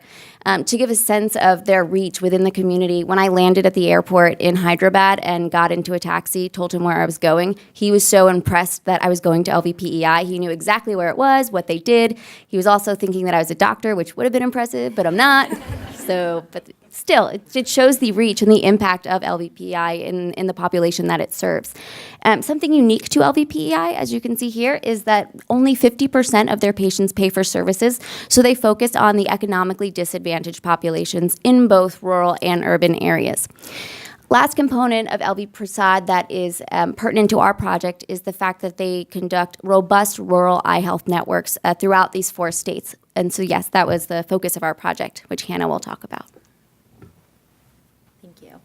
LVPEI works on a pyramid model that has been so successful that the government of India has adapted it for their own eye care delivery services nationally. So patients can enter at any point in the system, but we're focusing on patients that enter the system through the primary care vision center, one here at the bottom. There are 148 in these 4 states that Allison mentioned LVPEI works in. Here at the bottom, you see a picture of LVPEI's flagship hospital in Hyderabad, where the most complex cases go as a patient filters up through the system as the complexity increases. And many of the other services that Allison mentioned also happen. The picture up here in the corner is a picture of a secondary center, which you can see is more of a mid-sized facility. So we focused our research in 3 vision centers in Jainath, Janaram, and Utnar. Jainath and Janaram are both rural areas, and Utnar is a peri-urban town that has a significant market.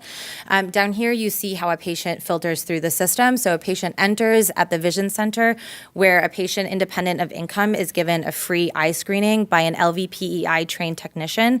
The technician is trained to conduct eye exams that detect refractive errors, which if you have glasses, you may also have, or also to see more complicated eye issues that then would require the patient to be referred. So a patient is then given one of three things: a normal vision diagnosis, whereby they're discharged; a refractive error, where they are given a prescription of spectacles, which they can buy right at the vision center, and they start around $1 or about 67 rupees. And they also can be referred for more complex treatment at a secondary center, which for our analysis also includes cataract surgeries. This is a vision center. As you can see, it's a small facility, but everything that they need to do is able to be done there.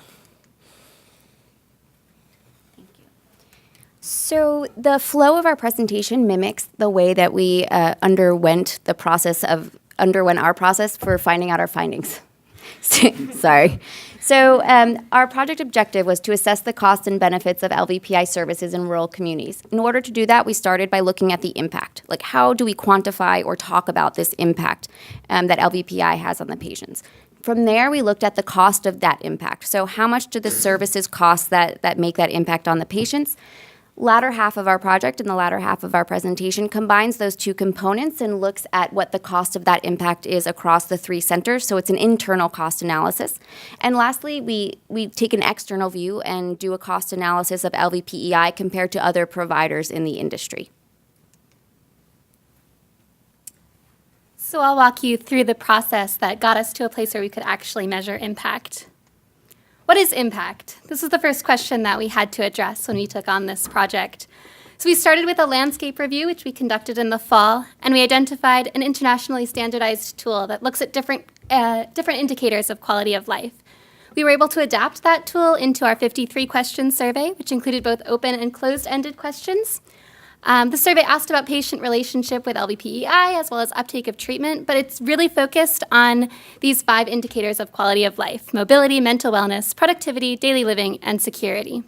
It identified patient perception of change across these indicators, and that is really what we define as impact through the rest of this presentation. It was important to us that our analysis include both qualitative and quantitative questions. The qualitative and open-ended part really allowed the patient to take some control over the interview and get at what was really important to them as they were thinking about the impact on their life of vision treatment.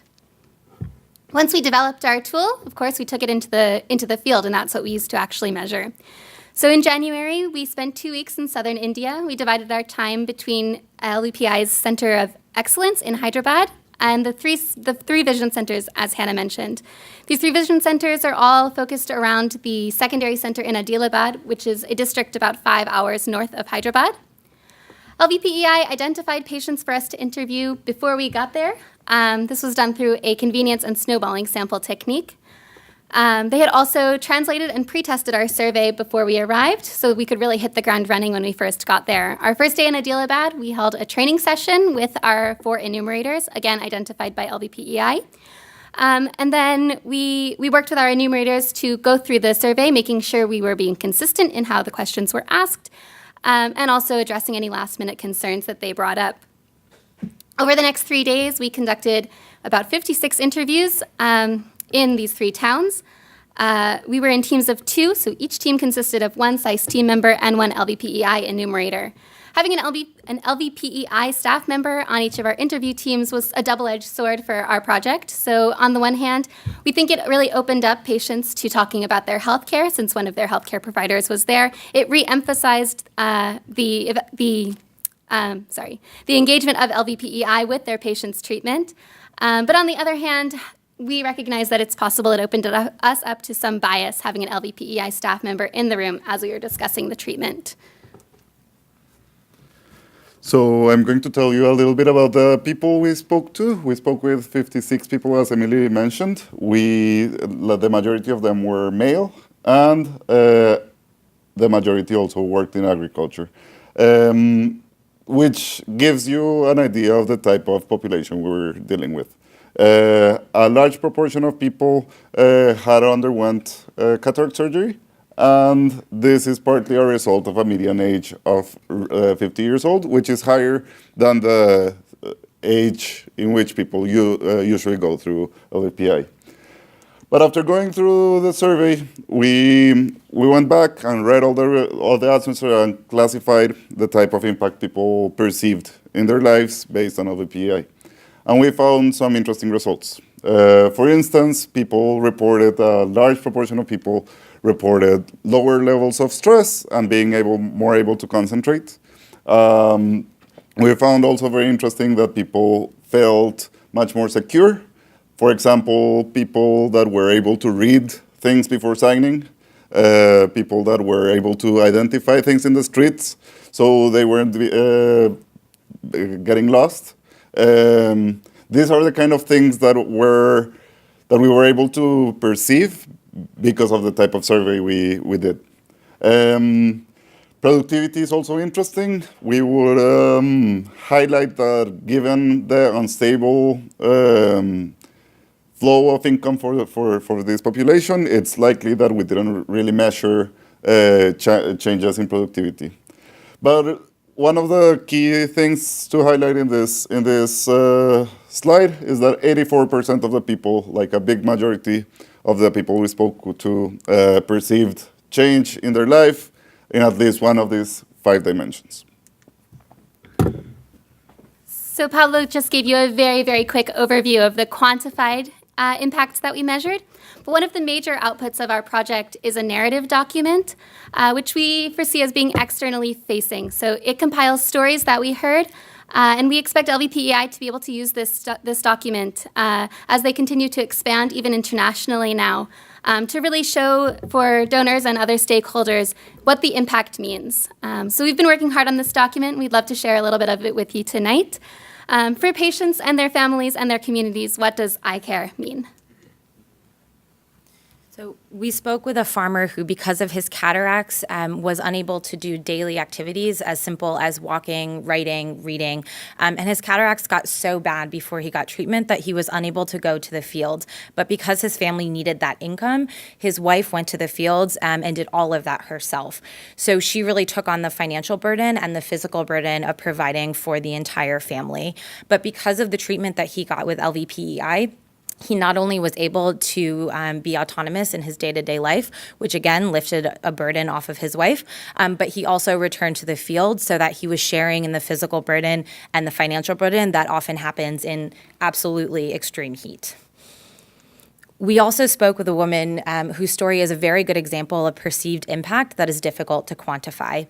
She is the matriarch of a large family whose passion and business is photography. And so she, before her treatment, was unable to see the photographs that her family often admired, edited, and appreciated in their home. Because she is confined to the house because of other health issues, she felt isolated even when in the same room as her entire family. Because of this treatment, she is now able to participate in this activity. And even though she is still confined to the house because of those other health issues, she reported vast improvements in her mental health and overall happiness. Many of the patients that we spoke with are the sole income earner in large families, or they're significant contributors to their family farm. This means that when LVPEI helps one patient, their benefits are extending well beyond that one patient to the rest of their families. In Utnor, as Hannah mentioned, there's a large market, so we spoke to a man who sells pottery at the Utnor market, and that is a large percentage of his household income. It's also a craft that he's been doing since he was a child.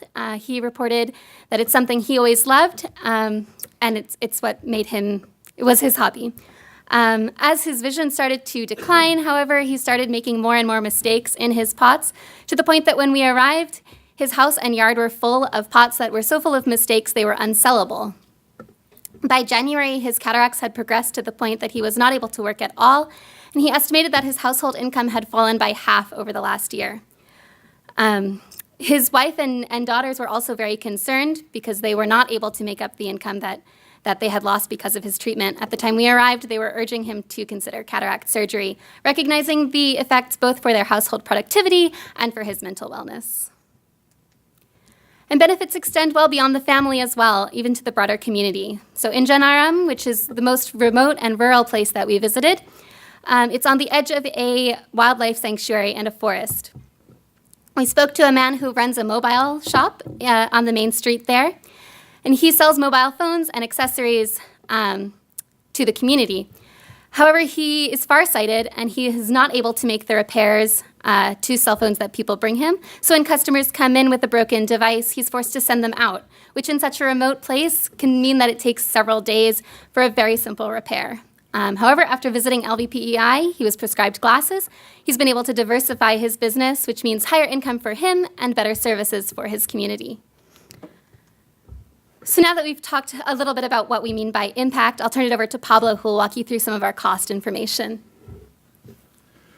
So, as Emily mentioned, we went through the records of costs for LVPI, and we looked at cost in two different ways.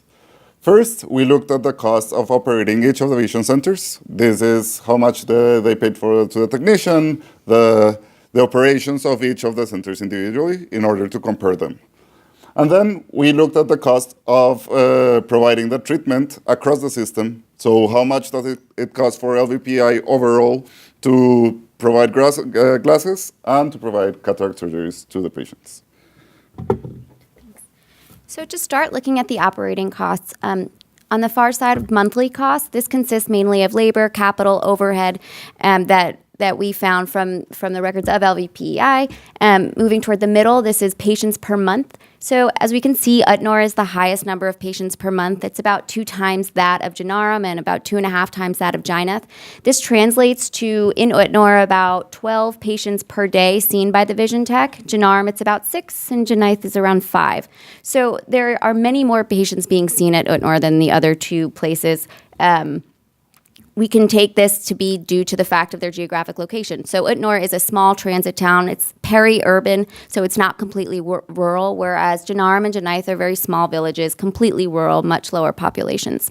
So combining these two components, we look at the cost per patient per month, and we see that Janarum is the highest. This translates to about $2.80 per patient that they see there, whereas in Utnor and Jyneth, this is around $1.50. So there is a big difference between the cost per patient seen in Janarum versus the other two, and this is a part of our analysis that we conducted for comparing the efficiency of the 3 centers.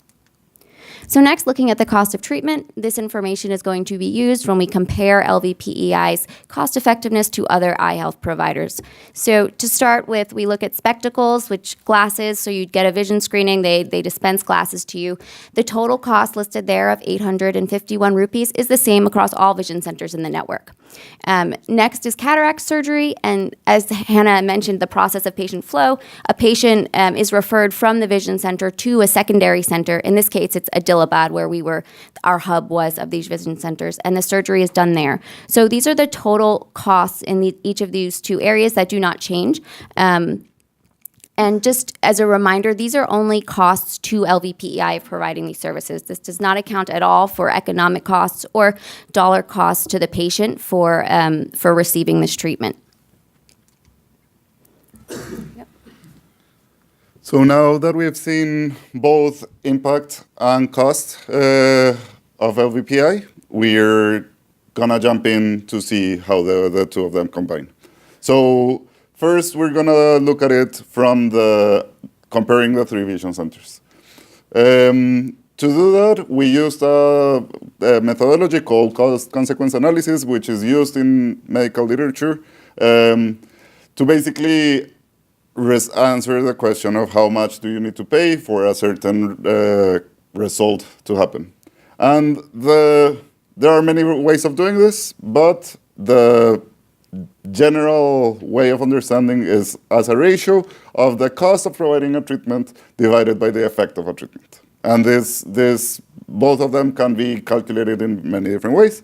But in our case, we used the costs per patient that I explained, that Alison explained before, divided by the perceived change in quality of life in each of the categories that we saw before.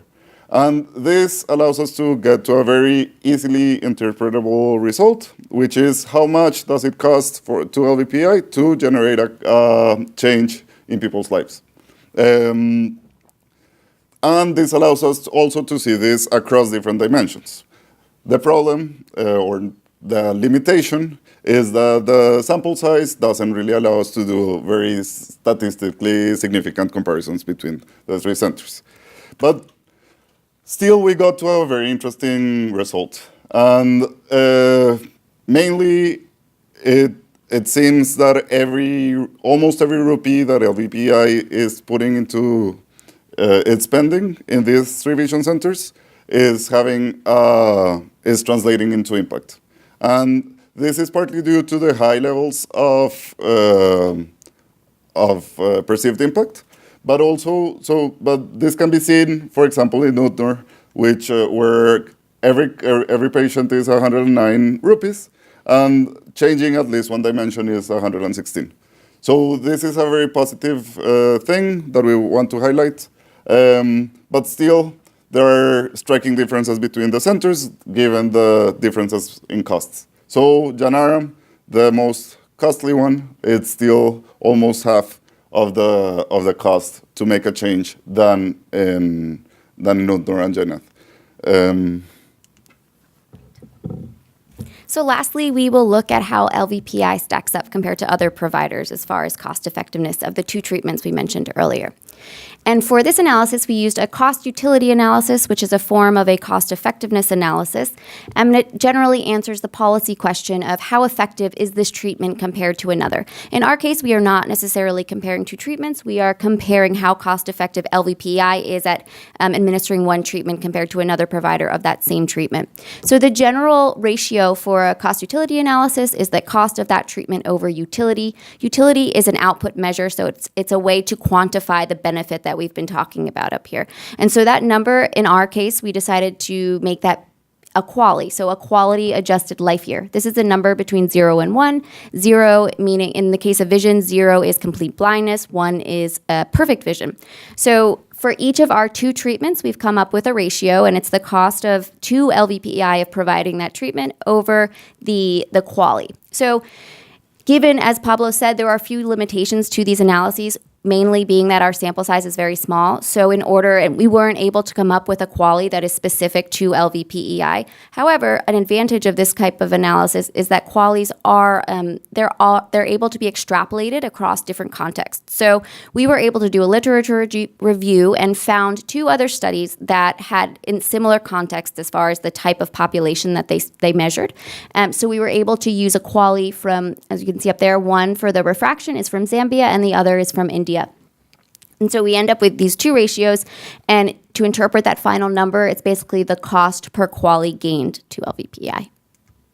So the results, really positive results. LVPEI is highly cost effective according to WHO standards. The WHO standard basically says that if the cost of that treatment or if the cost of obtaining one additional QALY is less than the GDP per capita of that country, it's cost effective. LVPI is highly cost effective since it is below 3. It's 3 times. Like if you multiply the cost of one QALY by 3, it's still below the GDP per capita of India. So LVPI does really well as far as cost effectiveness goes in these 2 treatments. As far as how they compare to these other providers, they do better than both of them. One caveat to this is that this type of analysis is imperfect. So we can't have a direct perfect comparison because so many different studies use many different methods to calculate cost as well as to calculate the QALY. So this just gives us a ballpark figure of how LVPI stacks up to others, and they do really well. Turn it to Hannah for next steps. Thank you. So now that we have all of this information, what could LVPEI do with it? So we've developed 2 products for LVPEI. The first is the narrative that Emily mentioned, and they could use or modify this as needed to reach external audiences, including partners and other stakeholders. The other is a report matching the costs with the perceived impact. And LVPEI could use this document to internally assess their own operations. Given that LVPEI has a large research arm, LVPEI could identify their own QALY, quality adjusted life year indicator, which would further put them in industry leadership position. Also, given that it is abundantly clear that effects of treatment and positive effects of treatment go beyond the individual patient, we think it would be very interesting to quantify those community level economic benefits. that we have so far described with our research. And finally, we think it would be very interesting to conduct an ethnographic study, and this is because LVPEI works across 4 very different states in India, and they work with many patients across cultural and linguistic lines. So this would be a way to get a very complete picture of how LVPEI services changes their patients' lives. So as we wrap up this project, we would like to thank absolutely everybody who has helped us make this project possible. As many of the other teams have said, it absolutely would not have happened if it weren't for all of you, and we have each learned a lot. We would like to particularly thank those at LVPEI and those at SAIS with whom we've worked directly, and we very much welcome your questions. Thank you so much.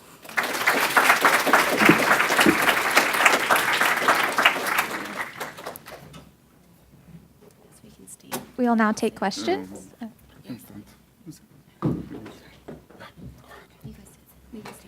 Hi, good afternoon. These are really good presentations. Thank you very much. I'm really interested, and my question is for the LVPEI team. With respect to the cost methodology, how you guys measured cost, the impact, can you kind of give some background onto what factors you looked at? Yes, so thank you. There are many different ways of looking at these relationships. The TORs at the beginning, they just wanted to get a glimpse of how cost-effective this is, but there are many ways of doing it. One of the most used ways is a cost-benefit analysis that is done by quantifying all the changes into putting all the changes to patients into dollars. So for example, income, but also leisure time. And we thought that based on our study context and on the particularities of this population, that wasn't the right approach, partly because of their lower income. So we opted for the cost-consequence analysis that allows us, as I mentioned, to use information that we had gathered in the survey and translate it into results that are very easy to interpret, which is sometimes one of the limitations with this is that only health economists really understand what the conclusions are. And in this case, we tried something that would be approachable to a larger public. And then we did 2 because, just to add to what Pablo said, we did 2 different types of analyses because the cost consequence is only specific to LVPI. We can't really do anything with that comparing it to others. So the cost of utility analysis is a form of cost effectiveness, which is standardized across the healthcare field. So everyone recognizes what a QALY is, what a DALY is, which is a different utility measure. And so we did cost effectiveness because the focus of our whole project was the perceived change and impact. Something like other types of analysis that are out there, like cost minimization, as he said, cost benefit, it really focuses more on the cost of the services, but LVPI was more interested in the impact that it was having on patients rather than just how much money they can save. So I hope that answers. This is also a question for LVPEI. So the slide showing the profile of your interviewees, I noticed that 70% of them are male and then 30% female. So just wondering if that's representative of the actual client population of LVPEI, and if so, why do you think that they treat predominantly more male? Thank you. So that's an interesting question because overall for the whole network of LVPI, it's balanced 50-50.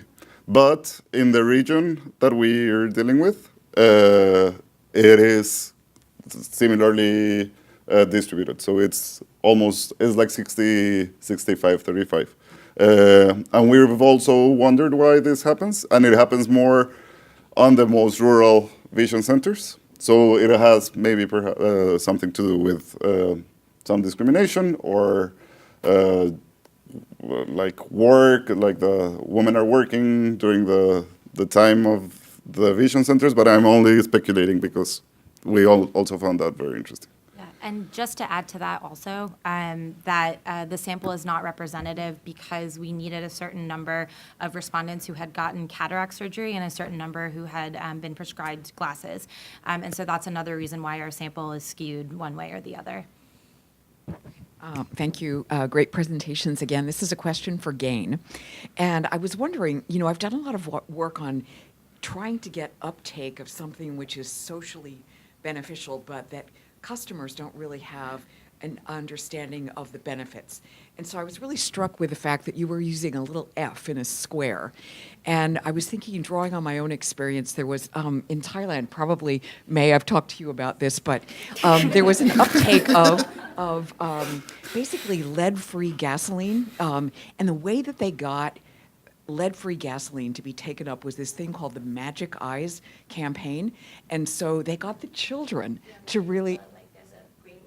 Yeah, a green logo. And when the parents drove up to the gas station, the children freaked out if they got lead gasoline, and they made them go to the lead-free pump. And so I'm sort of thinking, drawing on that or other experiences to kind of think of a really clever way to come up with a marketing campaign that will get customers to demand a fortified food product. So maybe to comment on any experiences or discussions you've had on that point. So that's actually already taking place. So the government of India, partly in the advice of Gain in India, are working with Edelman, the brand agency, and they're revamping a previous campaign to focus more on something that's appealing to consumers. So instead of talking about the health benefits, they're going to talk about how it makes you stronger, it makes you, more attractive. Like not stretching the truth, but a little bit, but as marketers do, but focusing on kind of things that people, this income group in particular, will find appealing about fortified food products. So there is a campaign ongoing with a marketing firm, and I think that's where it has to go. We also talked with Gain and with the different stakeholders that we met about how using that plus F campaign could be applied to street vendors in particular, similar to, I think in Malaysia, Lynn had mentioned that they use like grades for street food to attract people to better street vendors. I think it was Malaysia, Singapore. And it was interesting because we met a lot of vendors who used, for example, red aprons, which identified that they had been trained on hygiene and sanitation, or put posters up behind their carts to identify that they were these healthy, clean vendors. And we were thinking that maybe the plus F could be similarly used to really draw people in. But at the same time, we found that they were being used in the wrong way. So, for example, those red aprons, they can be purchased now. So you don't have to go through training at all. So it was really interesting to talk about how they could leverage that in street food to really draw more of a customer base, and they're trying to explore that right now. We have time for one more. So this is also both really excellent presentations. This is a question for the Gain team too. Given that it is really hard to have change because both the vendor and the consumer really don't have very much money, right? So, and getting the consumer to demand change is going to be difficult. Are there any test cases being done where someone is giving grant money to a vendor to fortify the food more over a period of time so that the consumers could actually start to maybe feel the difference by having better food? So to my knowledge, that is not taking place. I think what's instead taking place is trying to convince the vendors that they themselves can profit more and attract more customers by advertising the fact that their food is fortified. There is some danger there in that they will start to attract wealthier customers who may have more interest in making sure that their food is healthy, and so they would ignore the lower income groups, which is precisely who we are targeting. So there is some danger there, but to my knowledge, there is not a program that directly gives them money. Part of the problem with street vendors and part of the issue in India is that they are being ignored to a certain extent. So the whole push to fortify ingredients in India is focused now on partnering with the multinational corporations and what to do with the street vendors and what to do with the ingredients that they get, which is not necessarily what you will find in the supermarket. That is kind of being put on the table for now. But maybe in the future, there could be scope for some partnership with the multinationals to get the funding to do something like what you're talking about. also just to add, I think the scale is one of the most interesting things about a potential fortification project. I think there's some calculation by NASFI which said that they think on average a vendor serves about 100 people a day. If you target 20,000 vendors, that's 2 million consumers conserved. So actually, I think when it comes to project scale is really the important issue. Thank you.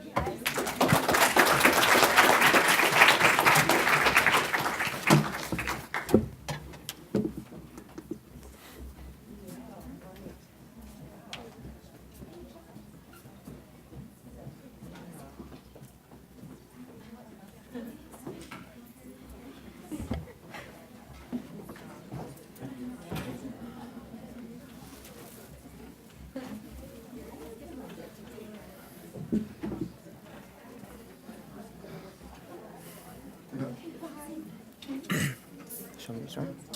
No, wait for it. Wait for it? First, interview to provide it.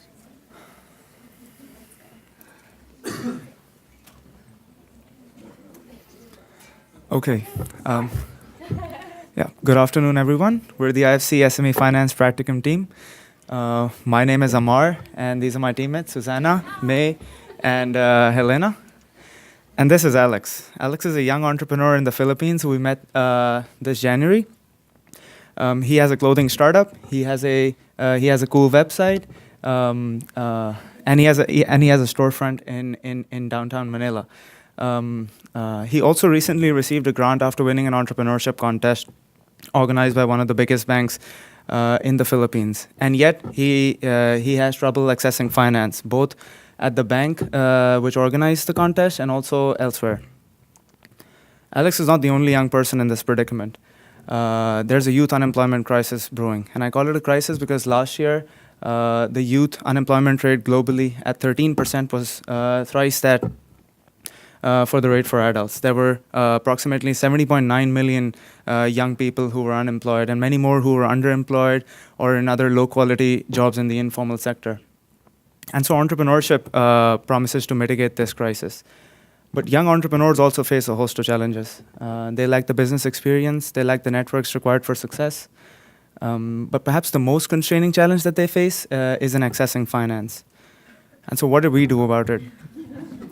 We were tasked by the IFC's SME Finance Forum to conduct a global stocktaking of successful youth financing programs over the course of the last year. And we're glad that Matthew Gamzer, who heads the SME Finance Forum, is in the audience today. We're also glad that the report we've authored will be published later this summer by the IFC and the G20's Global Partnership for Financial Inclusion, and jointly published by their respective platforms. And so for the rest of our presentation, we'll go over the methodology we employed for our research, and then we'll also elaborate upon how to optimize financial services and non-financial services as part of future youth financing programs. And then we'll end with some policy recommendations.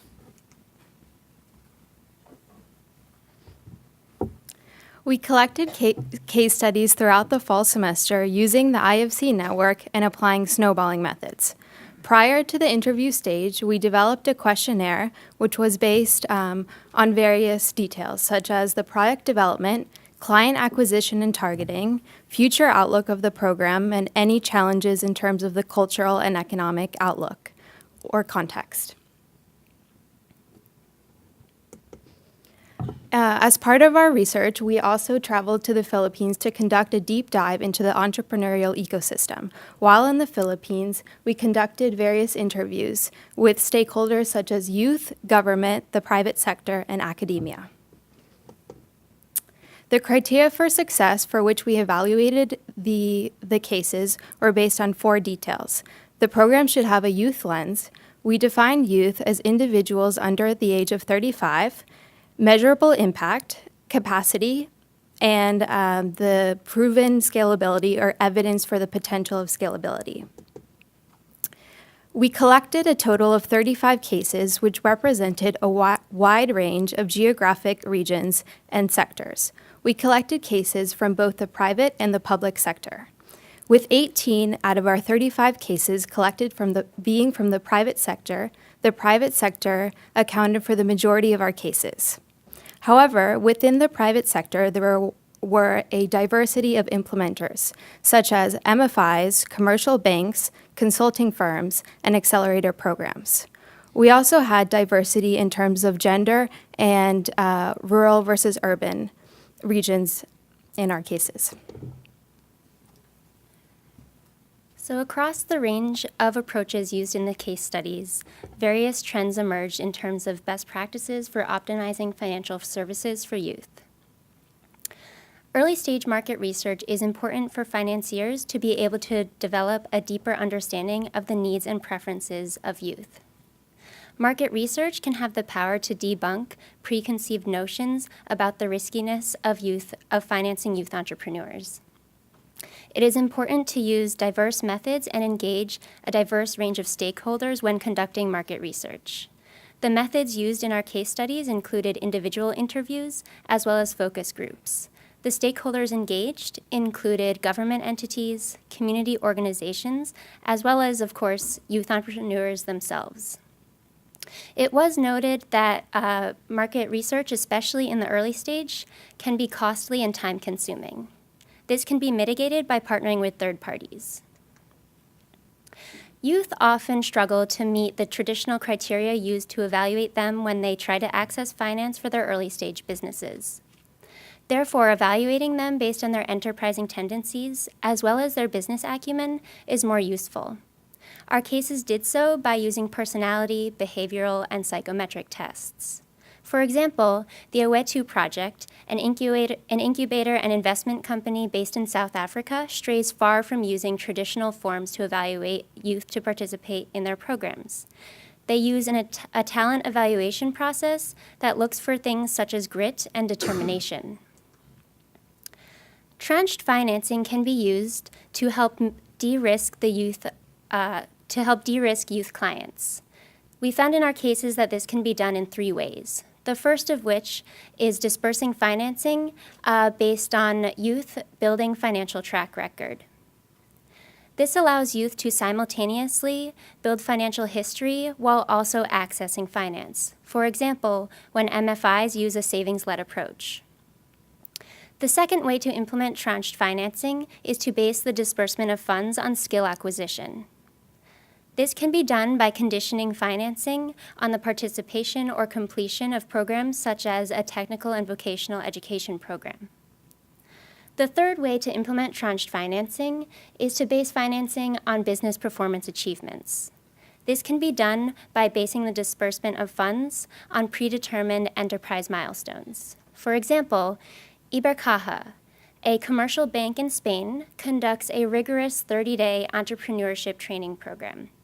During the program, milestones for each individual's enterprise are determined, and after completion of the program, funding is dispersed based on these milestones.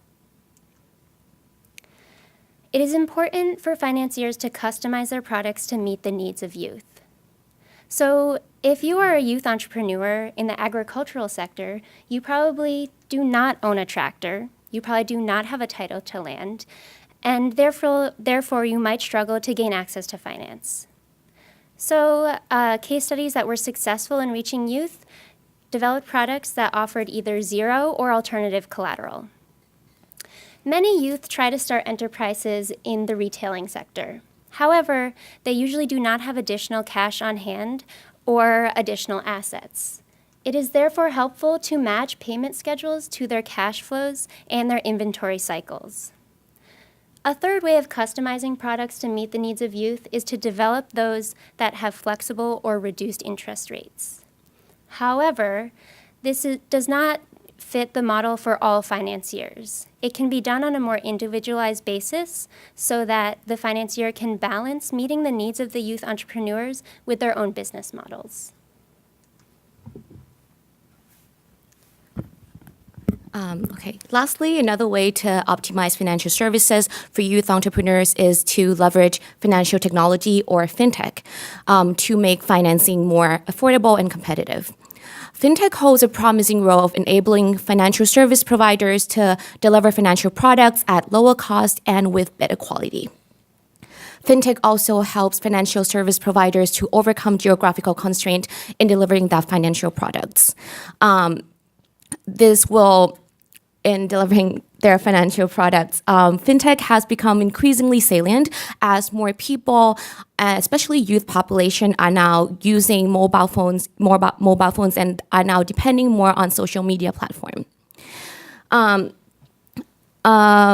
It's all the use of technology in the financial sector is also helpful in helping to devise a more accurate financial risk assessment. And this will allow financial service providers to assess risk attached to youth in a more transparent and precise manner. This will in turn allow youth population to be qualified for loans as they are assessed to have lower risks. However, it's important that fintech is employed in a cautious manner, and that's because we have to bear in mind the issues of data protection and privacy. One of the case studies in our global stock taking profiles is a Philippine-based fintech company called Mint. And Mint conducts SME lending to youth entrepreneurs via mobile lending platform. Mint's products include micropayment service as well as e-money wallet, and these services allow their client to transfer and send money domestically and internationally. Mint also recently piloted a new platform that provides loans to young professionals, and these young professionals are considered the underserved and unserved population in the country. So complementing financial services with non-financial services is critical to helping youth overcome other barriers, such as the lack of education and lack of business experience.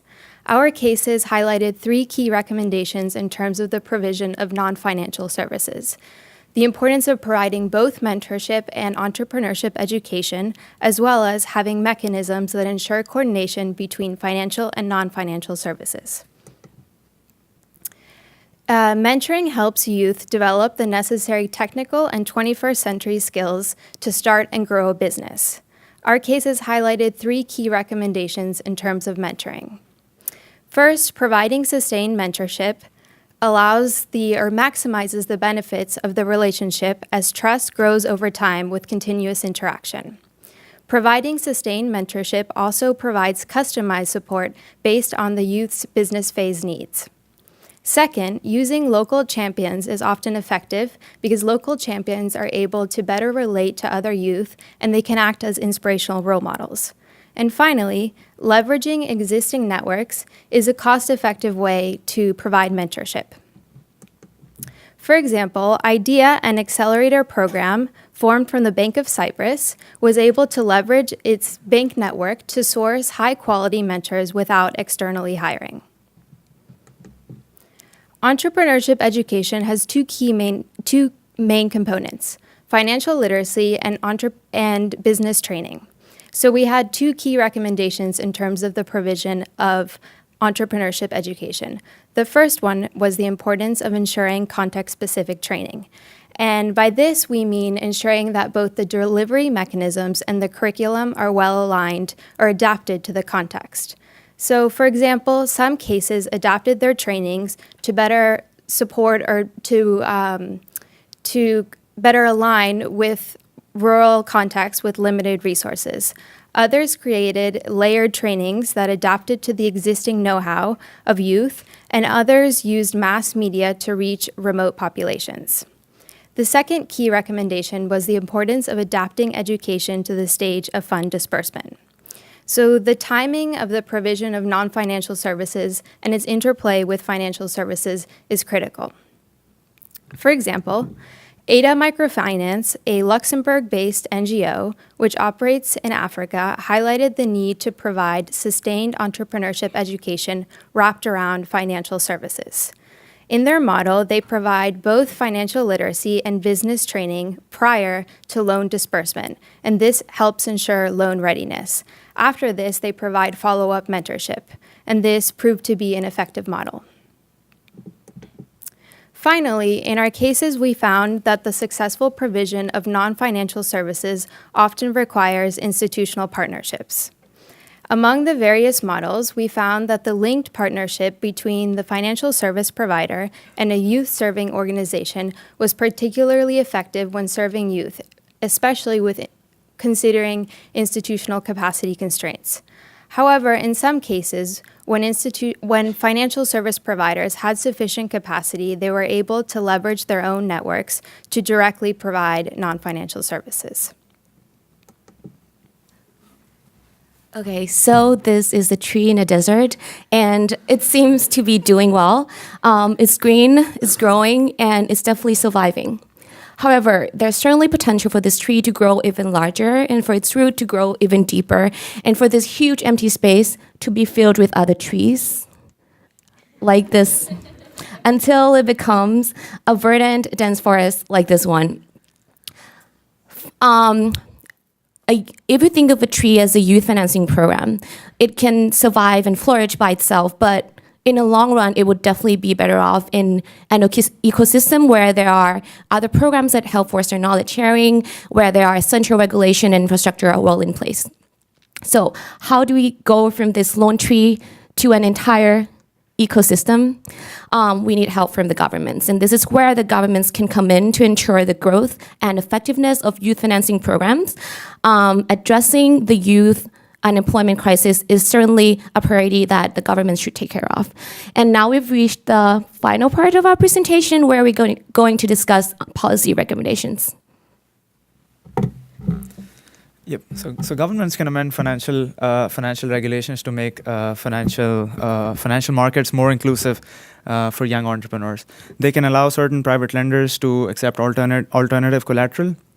Often collateral, as was mentioned earlier, is one of the biggest impediments for youth in accessing finance. And so for example, in one of our cases, we saw that enrollment in government support programs was accepted as collateral. Governments can also allow private lenders to accept alternate forms of ID or allow sort of more stable microfinance institutions to accept deposits as a way to encourage their young clients to save more and therefore improve their credit worthiness. Governments can also intervene more directly in financial markets to make them more inclusive. They can do this either through government agencies or indirectly by incentivizing the private sector.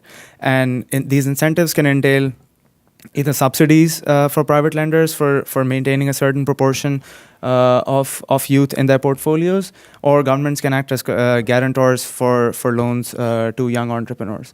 And while such direct intervention can be particularly relevant in countries where youth form a large proportion of the market, or where the financial sector is still in its nascent stages of growth, care must be taken that such interventions are very carefully targeted, that the financial considerations are duly considered, and that such interventions don't end up crowding out the private sector. Government can also play a key role in fostering an entrepreneurship ecosystem. They can do this by incorporating entrepreneurial education into schools and universities, and this will help nurture entrepreneurial culture, especially in countries where people and youth do not see entrepreneurship as a professional alternative. Policymakers should also create platforms that bring together key stakeholders, including youth, to come together and share knowledge. Through these platforms, they can also help facilitate potential integration of financial and non-financial services and ensure that youth voices are incorporated in policy dialogues and in the design of youth financing products. It should also be government's responsibility and role to ensure the better data collection on youth. And they can do this by investing in a more rigorous and diverse data collection and ensure that the data collected is aggregated by age and match the needs of the stakeholders that are using these data. And with the they can also support the expansion of credit bureaus and collateral registries because these can be very instrumental in helping to increase the availability of data on youth in the ecosystem. And finally, with the increasing relevance of fintech, it is important that governments invest in improving digital infrastructure. But in this regard, they should also ensure to prioritize data privacy by ensuring that data storing and sharing systems are operating on a secure platform and upon full customer consent. Okay. So we have reached the conclusion of our presentation, and if there are three main things to take away from our research and from today's discussion, they would be to adapt financial products to meet the needs of youth, integrate non-financial products to maximize the benefits to youth, and facilitate change in the ecosystem at the policy level. So we'd like to thank you all for attending, and a particular thank you to our advisor at the SME Finance Forum, Matt Gamzer, as well as our advisor here at SAIS, Cinnamon Dornseif. Thank you. Last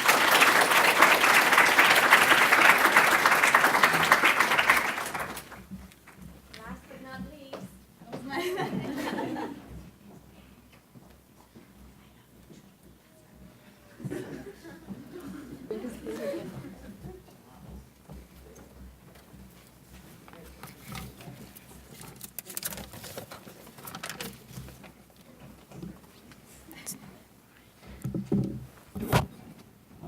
Good evening, everyone. I hope you've enjoyed the presentation so far. As Tanvi mentioned, I know we're the last, but hold tight because we're definitely not the least.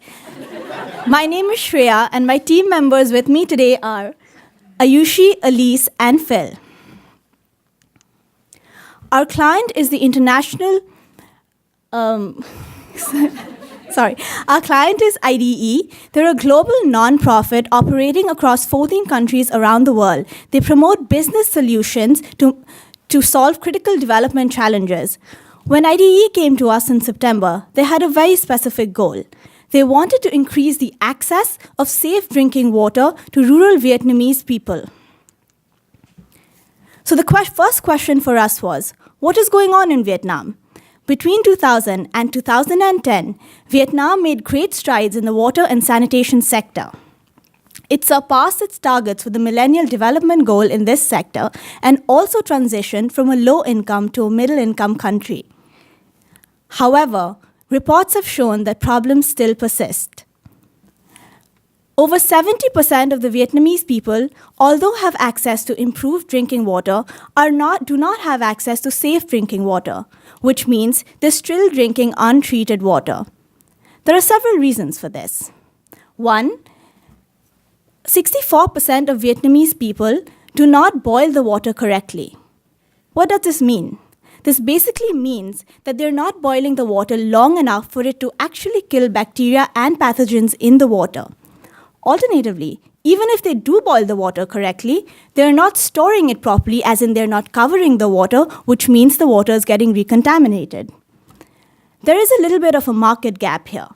While higher income populations have access to water filters, they're extremely expensive, which means there are no affordable water filters for the poor people to use. This has resulted in a substantial number of diarrhea cases and diarrhea-related deaths. It has been reported that 13% of post-neonatal deaths occur due to drinking unclean water. 6% of deaths of under 5 children occur for the same reason. So now that we had this problem, we had to think of solutions. One solution that our client proposed to us was a ceramic water filter. A ceramic water filter utilizes the ceramic material or the clay to filter out bacteria and dirt from the water. It has proven extremely beneficial across the developing world for not just being extremely affordable, but effective, easy to use, and easy to maintain. It's reported that it can kill 99.9% bacteria. So the question for us is, how can IDE use this product and think of a market entry strategy into Vietnam? Let's rewind 6 years ago. So IDE in Cambodia started a grant-funded project that were distributing ceramic water filters to rural populations in Cambodia. Eventually, this project evolved into a social enterprise called Hydrologic. Hydrologic now is an independent, financially viable enterprise that has sold over 500,000 ceramic water filters and affected the life of 2 million Cambodian people. When IDE came to us, they wanted us to determine whether it was viable for them to use this model, which is the Hydrologic social enterprise model, and replicate it in the Vietnam context. So excited as we were, we went into the field in January to conduct thorough market research. While we were waking up at 6 o'clock and running into the field, UNICEF decides to make a grand entry. So UNICEF launches a product which is exactly like the ceramic water filter product that Hydrologic is running in Cambodia. The approach that it has suggested in Vietnam is that it will transfer the technology of the product free of cost to private manufacturers who then in turn can distribute the product as in sell the product to low-income households. Taking all this information, we realized at this point that replicating the Hydrologic model might not be a most viable option for IDE. So we went ahead and presented our clients with an evaluation matrix of potential market entry strategies and pros and cons to make their decision. Finally, we advised them that the most effective way to engage in the water sector in Vietnam would be to partner with private manufacturers and help them in the last mile distribution of the UNICEF product to rural households in Vietnam. I now present Ayushi, who will go over the key research activities. Thanks, Shreya. Like Shreya mentioned, our team traveled to Vietnam for 2 weeks this January.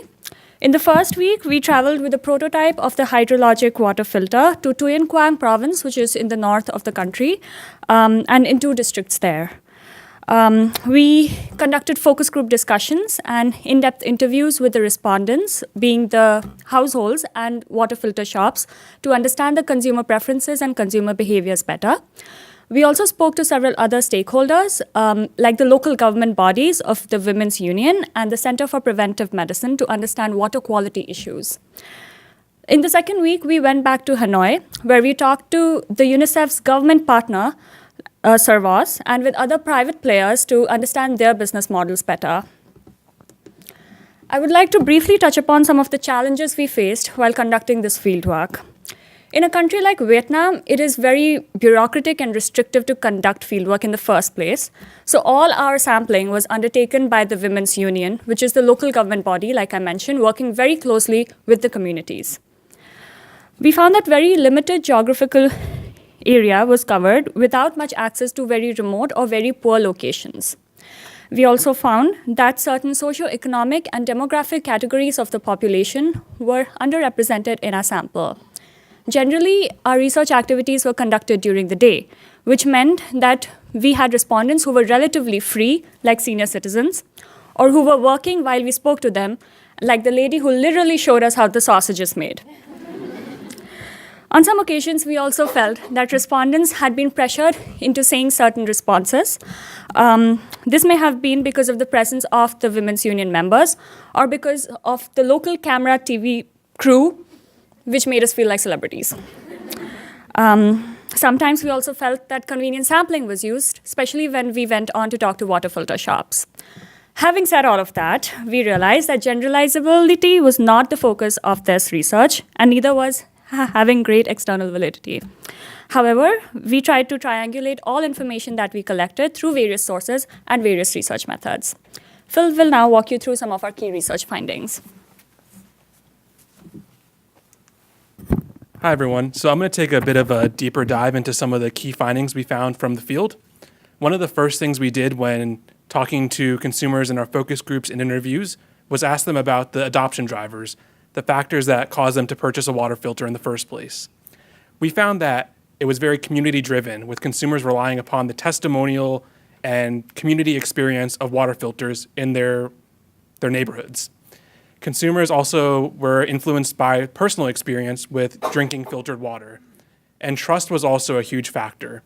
In Vietnam, there is a huge problem of fake products in the water filter market, and this refers to water filters that either do not actually filter water or are knockoff products designed to look like authentic products but don't filter either.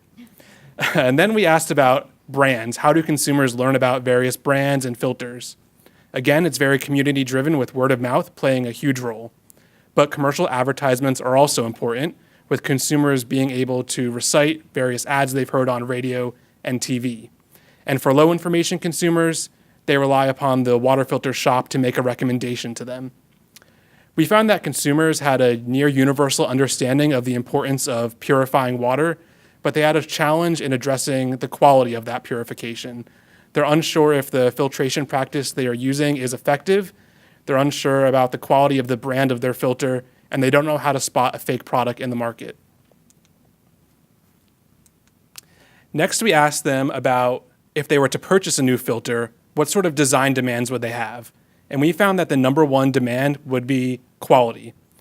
This was highly stressed upon by consumers, but price was the second most important factor, and that was highly impressed upon by the water filter shops, who noted that rural consumers are very price sensitive. Brand was the third most important factor, which makes sense given the worry about trust and fake products in the market. On the function side, in the north, we found that removing calcium carbonate was the number one concern. Calcium carbonate is the hardness of the water, and it refers to like the limestone scaling that can result from using this water. You've all probably seen this on shower heads or water glasses. The second most important thing was the removal of microbes and bacteria, and that was followed by a filter which could provide visible evidence of purification, such as creating clear water with no smell, taste, odor, or color. One of the most informative interviews we had was with NSERWAS, which is the government partnership with UNICEF, and they helped shed some light on the regional challenges Vietnam faces with regards to water quality. In the north, where we conducted our research, they confirmed to us that calcium carbonate is a largely cited issue, along with arsenic and magnesium. In the pot, you can see a pot of boiled water, and at the bottom is a thick layer of calcium sediment, which consumers find unappealing. And into the south, microbes and pathogens are a huge problem, which is important to note given that a ceramic filter is best suited to removing microbes and pathogens. So the key takeaways of our research is number one, calcium carbonate in ceramic filters. We found that this was a huge demand factor for consumers in the north, but it's important to note calcium carbonate doesn't pose health impacts or health risks, but it's important to note because calcium carbonate can actually clog and damage a ceramic filter. Next, we note the price-quality trade-off. The consumers we interviewed, we brought with us a simple design and a more sophisticated design, and we found that consumers were willing to pay more for the better design. So even though they're price conscious, they're willing to pay more for quality. Next, when it comes to the market, we found that there is a clear market gap with very few products in the market, actually no products in the market catering to the low-income consumer. And we found, based on our willingness to pay interviews, that there is a market demand, but market size is limited by several factors, most important being the regional variability. Because water quality concerns vary throughout the country, there's no one-size-fits-all solution for water filtration in Vietnam. But given the ceramic filter's ability to filter out microbes and pathogens, there's a certain regions of the country where this could be more successful. So next, I'm going to hand it off to Elise, who will talk about how these findings influenced our proposal. Thank you. So back in DC, we realized that given our findings and the fact that the market demand wasn't that high for water filters, especially in northern Vietnam, it was important that our clients should consider other options, other alternatives. And so, after several brainstorming sessions, we come up with a matrix where we evaluate different alternatives, which we then presented to our clients. We ended up deciding that the client would have the most impact by partnering directly with private manufacturers. Over the next few slides, I will walk you through the rationale behind this shift in strategy. So those are all the different options we considered. So given the high upfront cost of starting a business, and especially given the fact that the demand was not that high for that kind of water filter, especially in northern Vietnam, we quickly disregarded the option of starting a social enterprise or even expanding Hydrologic Cambodia to Vietnam. We then considered other players in the market. So as previously mentioned, we had realized that UNICEF had also started a project related to ceramic water filters in Vietnam.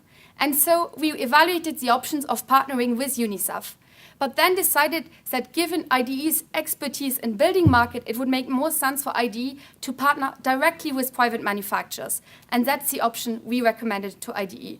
We also briefly considered the option of partnering with the private sector. And for example, with private companies, in Hanoi, we had an interview with, we met with Unilever, who had also recently launched a filter for low-income customers. However, we thought that IDE would not be able to add much value to Unilever, and also that there might be misalignments of interest working directly with such a big player such as Unilever. So the best option for IDE would be just to partner simply with private manufacturers. So how would a partnership with manufacturers look? Well, there are two different options. So those are the manufacturers who are selling the UNICEF product, which they got the technology for free. So either the UNICEF product sells really well, in which case the manufacturers are only going to focus on selling the UNICEF product, or the other possibility is that the UNICEF product doesn't sell that well because the market is simply not there for such a simple water filter, in which case the manufacturers will decide to sell other products in parallel to the UNICEF product. We think that this is the most likely scenarios and made that assumption for our proposal. So this slide shows you briefly, gives you a description of the proposal. So our proposal assumes that the manufacturer is going to sell the UNICEF product, but also a redesigned version of the UNICEF product.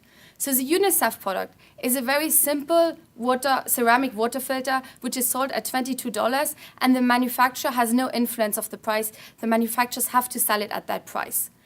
And then the manufacturers can also sell other products. So we know, as of discussions with the IDE team, that the manufacturers are already considering selling other products, which they can sell at a higher price and redesign to have a more attractive design, and perhaps sell it to not only to low-income customers, but also to a little bit more like wealthier consumers.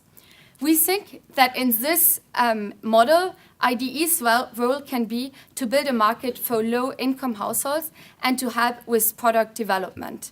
Indeed, IDE has a lot of experience in developing products and in using human-centric design. I will now pass it on to Ayushi, who is going to talk to you a little bit more about the details of the proposal. Thanks, Elise. To delve into the key components of our proposal, let me first walk you through the theory of change.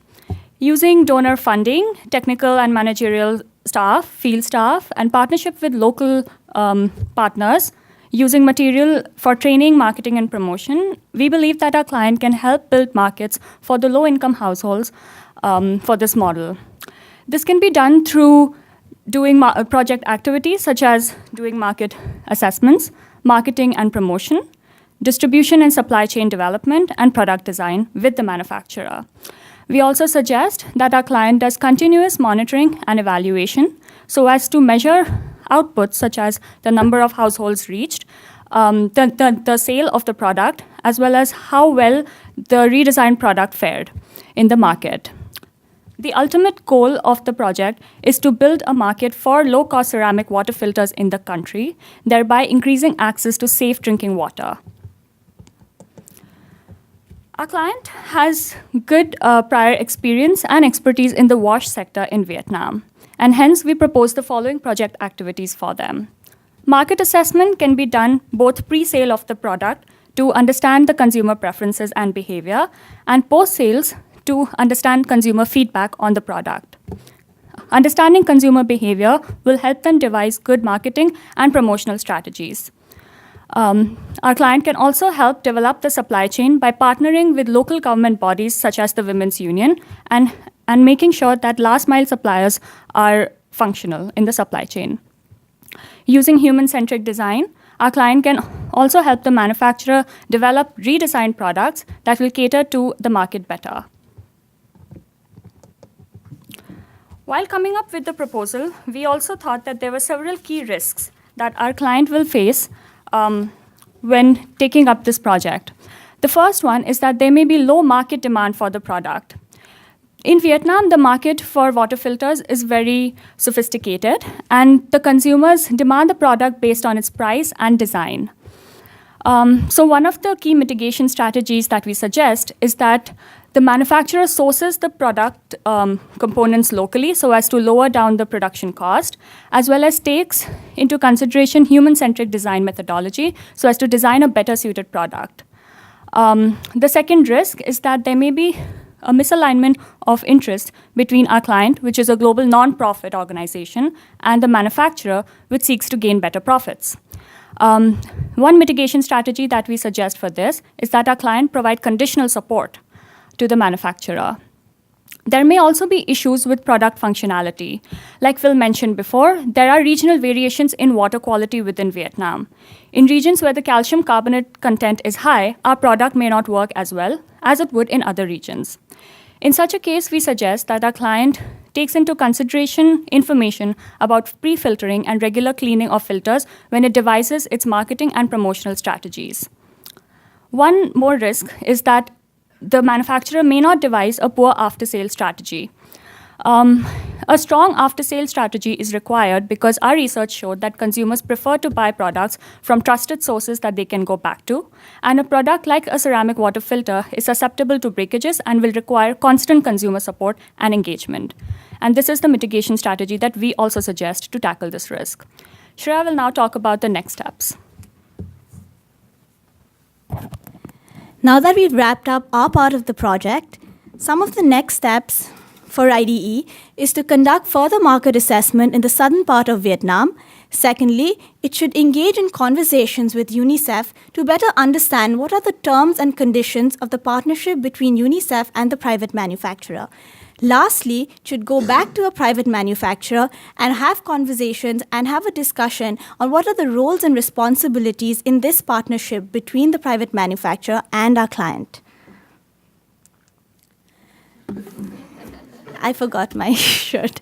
So through this practicum presentation, we really believe that we've been able to add value to this project on a variety of fronts. Firstly, by advising our client to move south instead of north. Secondly, to understand that product functionality might become an issue for market demand. And then understanding that Vietnam, in fact, is a sophisticated market for water filters, and also developing a research methodology guide that they can use in their market research and the proposal that they can use to apply for a grant application. We sincerely hope that we have saved our client a lot of time, effort, and resources throughout the course of this project. And last, we'd like to thank everyone who made this project a huge success, the entire IDE team in Vietnam and in the US, especially Rachel, who helped coordinate the project, and the country director of Vietnam, Mr. Quang. And of course, the science faculty and our advisors, Professor Roman and Professor Nogpal. Thank you for being here today, and as the Vietnamese say, cảm ơn.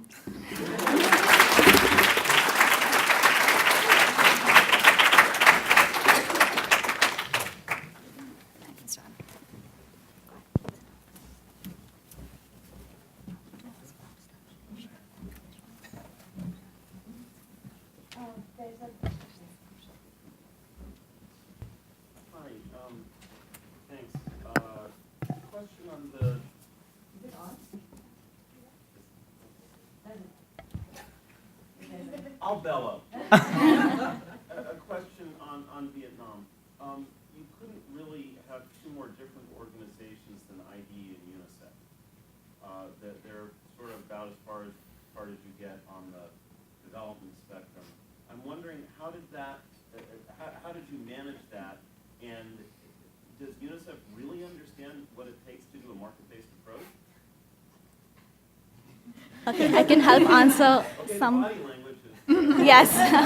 So that's a very, is it on? Yeah.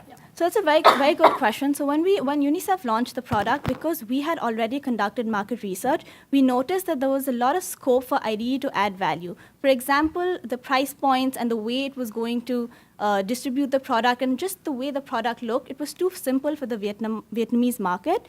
So taking into considerations that a social enterprise might be too ambitious of a goal, we believe that IDE, by partnering with the private manufacturers, can help improve what UNICEF has proposed as a solution. So IDE could play a critical role in using, like leveraging that UNICEF model, but adding our value in terms of product design and last mile distribution. So that. Yeah. I would like to add a few things to that. So IDE and UNICEF, they don't really have a strong relationship in Vietnam. So we didn't really meet actually UNICEF. We were just aware that they launched that product, and in Vietnam it's very difficult to get certification for product. So IDE thought that if UNICEF is able to launch that, then it would also be easier for IDE to launch that. So that's the first point I wanted to make. And then the second point is we met NSOAS, which is a partnership between UNICEF and the government. And NSOAS told us that UNICEF didn't do any market research. So they just had that idea that this is a good product and we're going to give the technology out for free, and then the private manufacturer can then just distribute it, which doesn't work because the private manufacturers, as you have seen, have already launched another product. So we believe, because we don't know, of course, we believe that they can benefit, that the manufacturers agree to that project because they can probably benefit from the UNICEF image somehow, but then probably they won't be able to just sell the UNICEF product, which is very lowly, has a very low price, but is maybe not the right product for the Vietnamese market. So no market research has been done in southern Vietnam.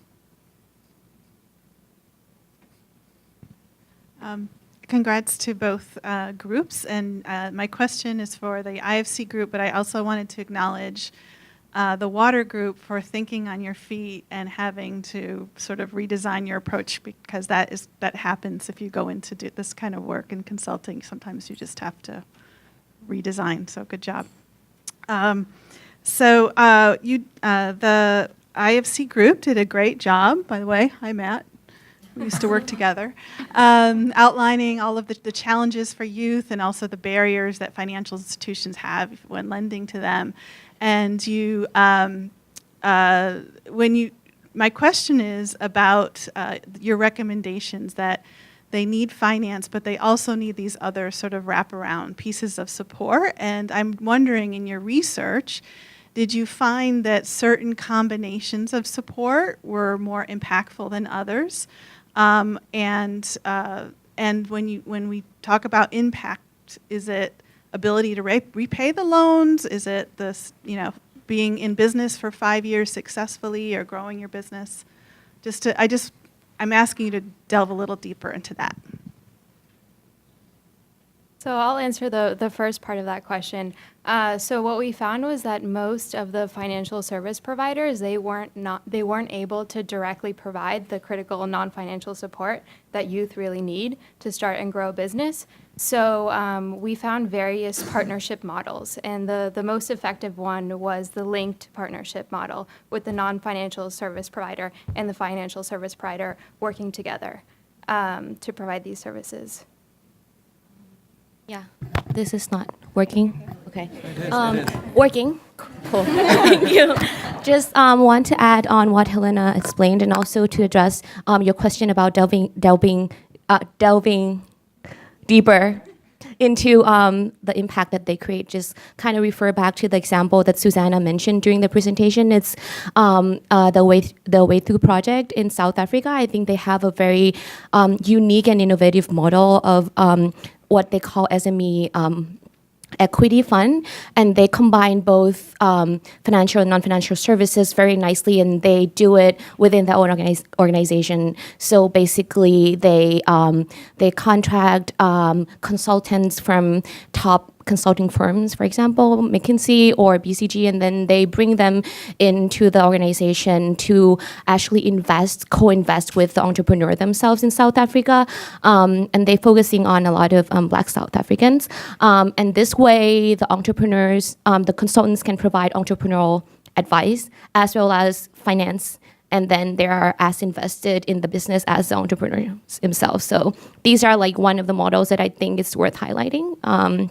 And as Helena already said, the linked model, of course, if the governments can bring together key stakeholders and possibilities for them to work together and combine both, that would be like awesome for the youth entrepreneurs.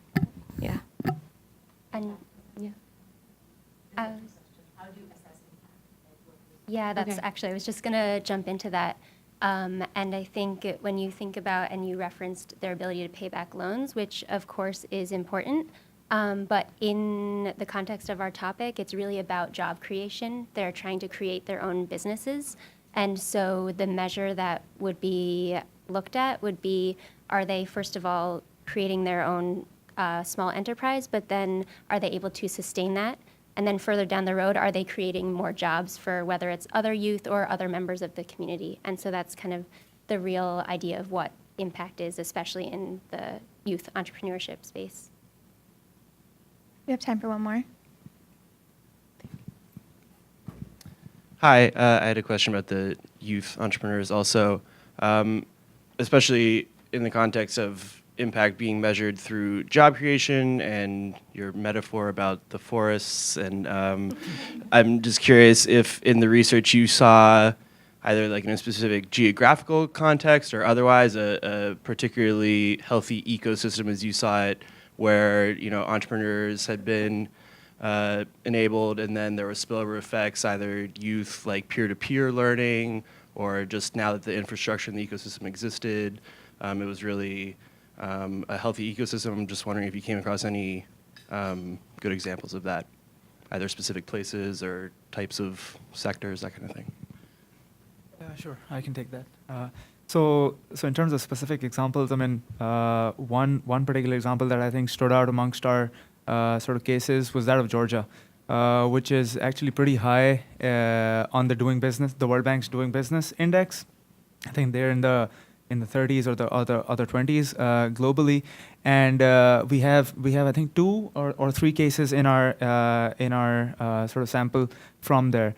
And over there, I mean, so for example, in one of our conversations, one of the heads of this bank in Georgia, he mentioned that it takes a day to register a business, to set it up. And the problem that most young entrepreneurs face is not in opening the business, therefore it's in scaling it up.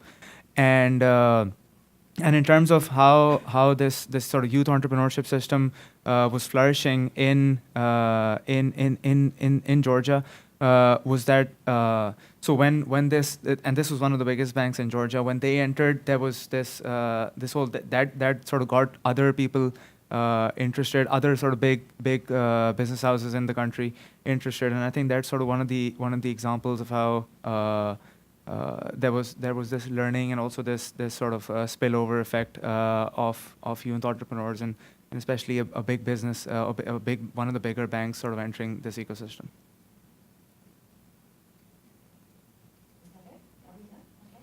Thank you.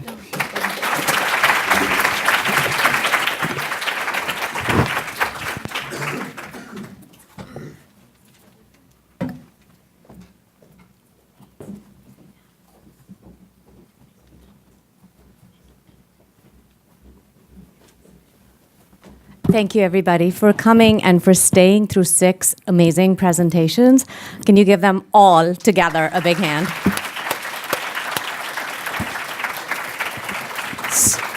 So this is the culmination of 8 months of work for all of these teams. They have done an enormous amount of work. Not just in the final deliverable, but starting from literature surveys. None of them knew a thing about nutrition or fortification or water filters in Vietnam or entrepreneurship. And I think this is sort of the magic of putting this practicum together. That, we take a chance, we put 4 students together who we don't know if they'll even get along, and we just somehow just take a chance. And I have to say, it's remarkable. In 5 years, we've never had anybody drop out of a practicum. We've always finished them on time. We've never had a client leave. Everybody's been happy at the end with the work that the students have done, and why shouldn't they be? You can see how amazing they are. So I'd just like to say thanks again to everybody for coming. We've got a great party next door, so we hope you'll stay and celebrate with us. And to everybody who's graduating, you should be proud of all the work you did, and you're my family forever. So it's lovely to have you here. All right, take care. Yeah.